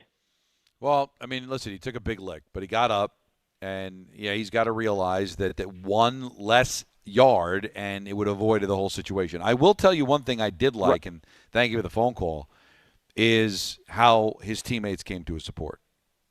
I guess that it was Johnson that went after Ellis. Because it doesn't matter. The hit was legal. There's no question. But you still, when you see your quarterback get thrown that far out of bounds, it's good that his teammates came to his support. Because I do think they rally around him. I am not, and I don't think Peter is either, trying to downplay what Jackson Dart has done. But to think that, you've solved some issue and that everything's going to be okay, there's still so much work to be done. And we've seen good quarterbacks just be wasted because organizations didn't know what to do with them. So we spent so much time on him trying to stay healthy. Even if he stays healthy, is he going to be able to be given the opportunity to lead this team to the promised land? We'll have to see. Plenty more calls to get to at 1-800-919-3776. Don, Hahn, and Rosenberg hanging out the old 7 o'clock. And it's Dan Grassa leading you in to Knicks Celtics on ESPN New York. Don, Hahn, and Rosenberg coming to you live from the NHL Shop at Manhattan West Plaza. And it's all powered by Game 7.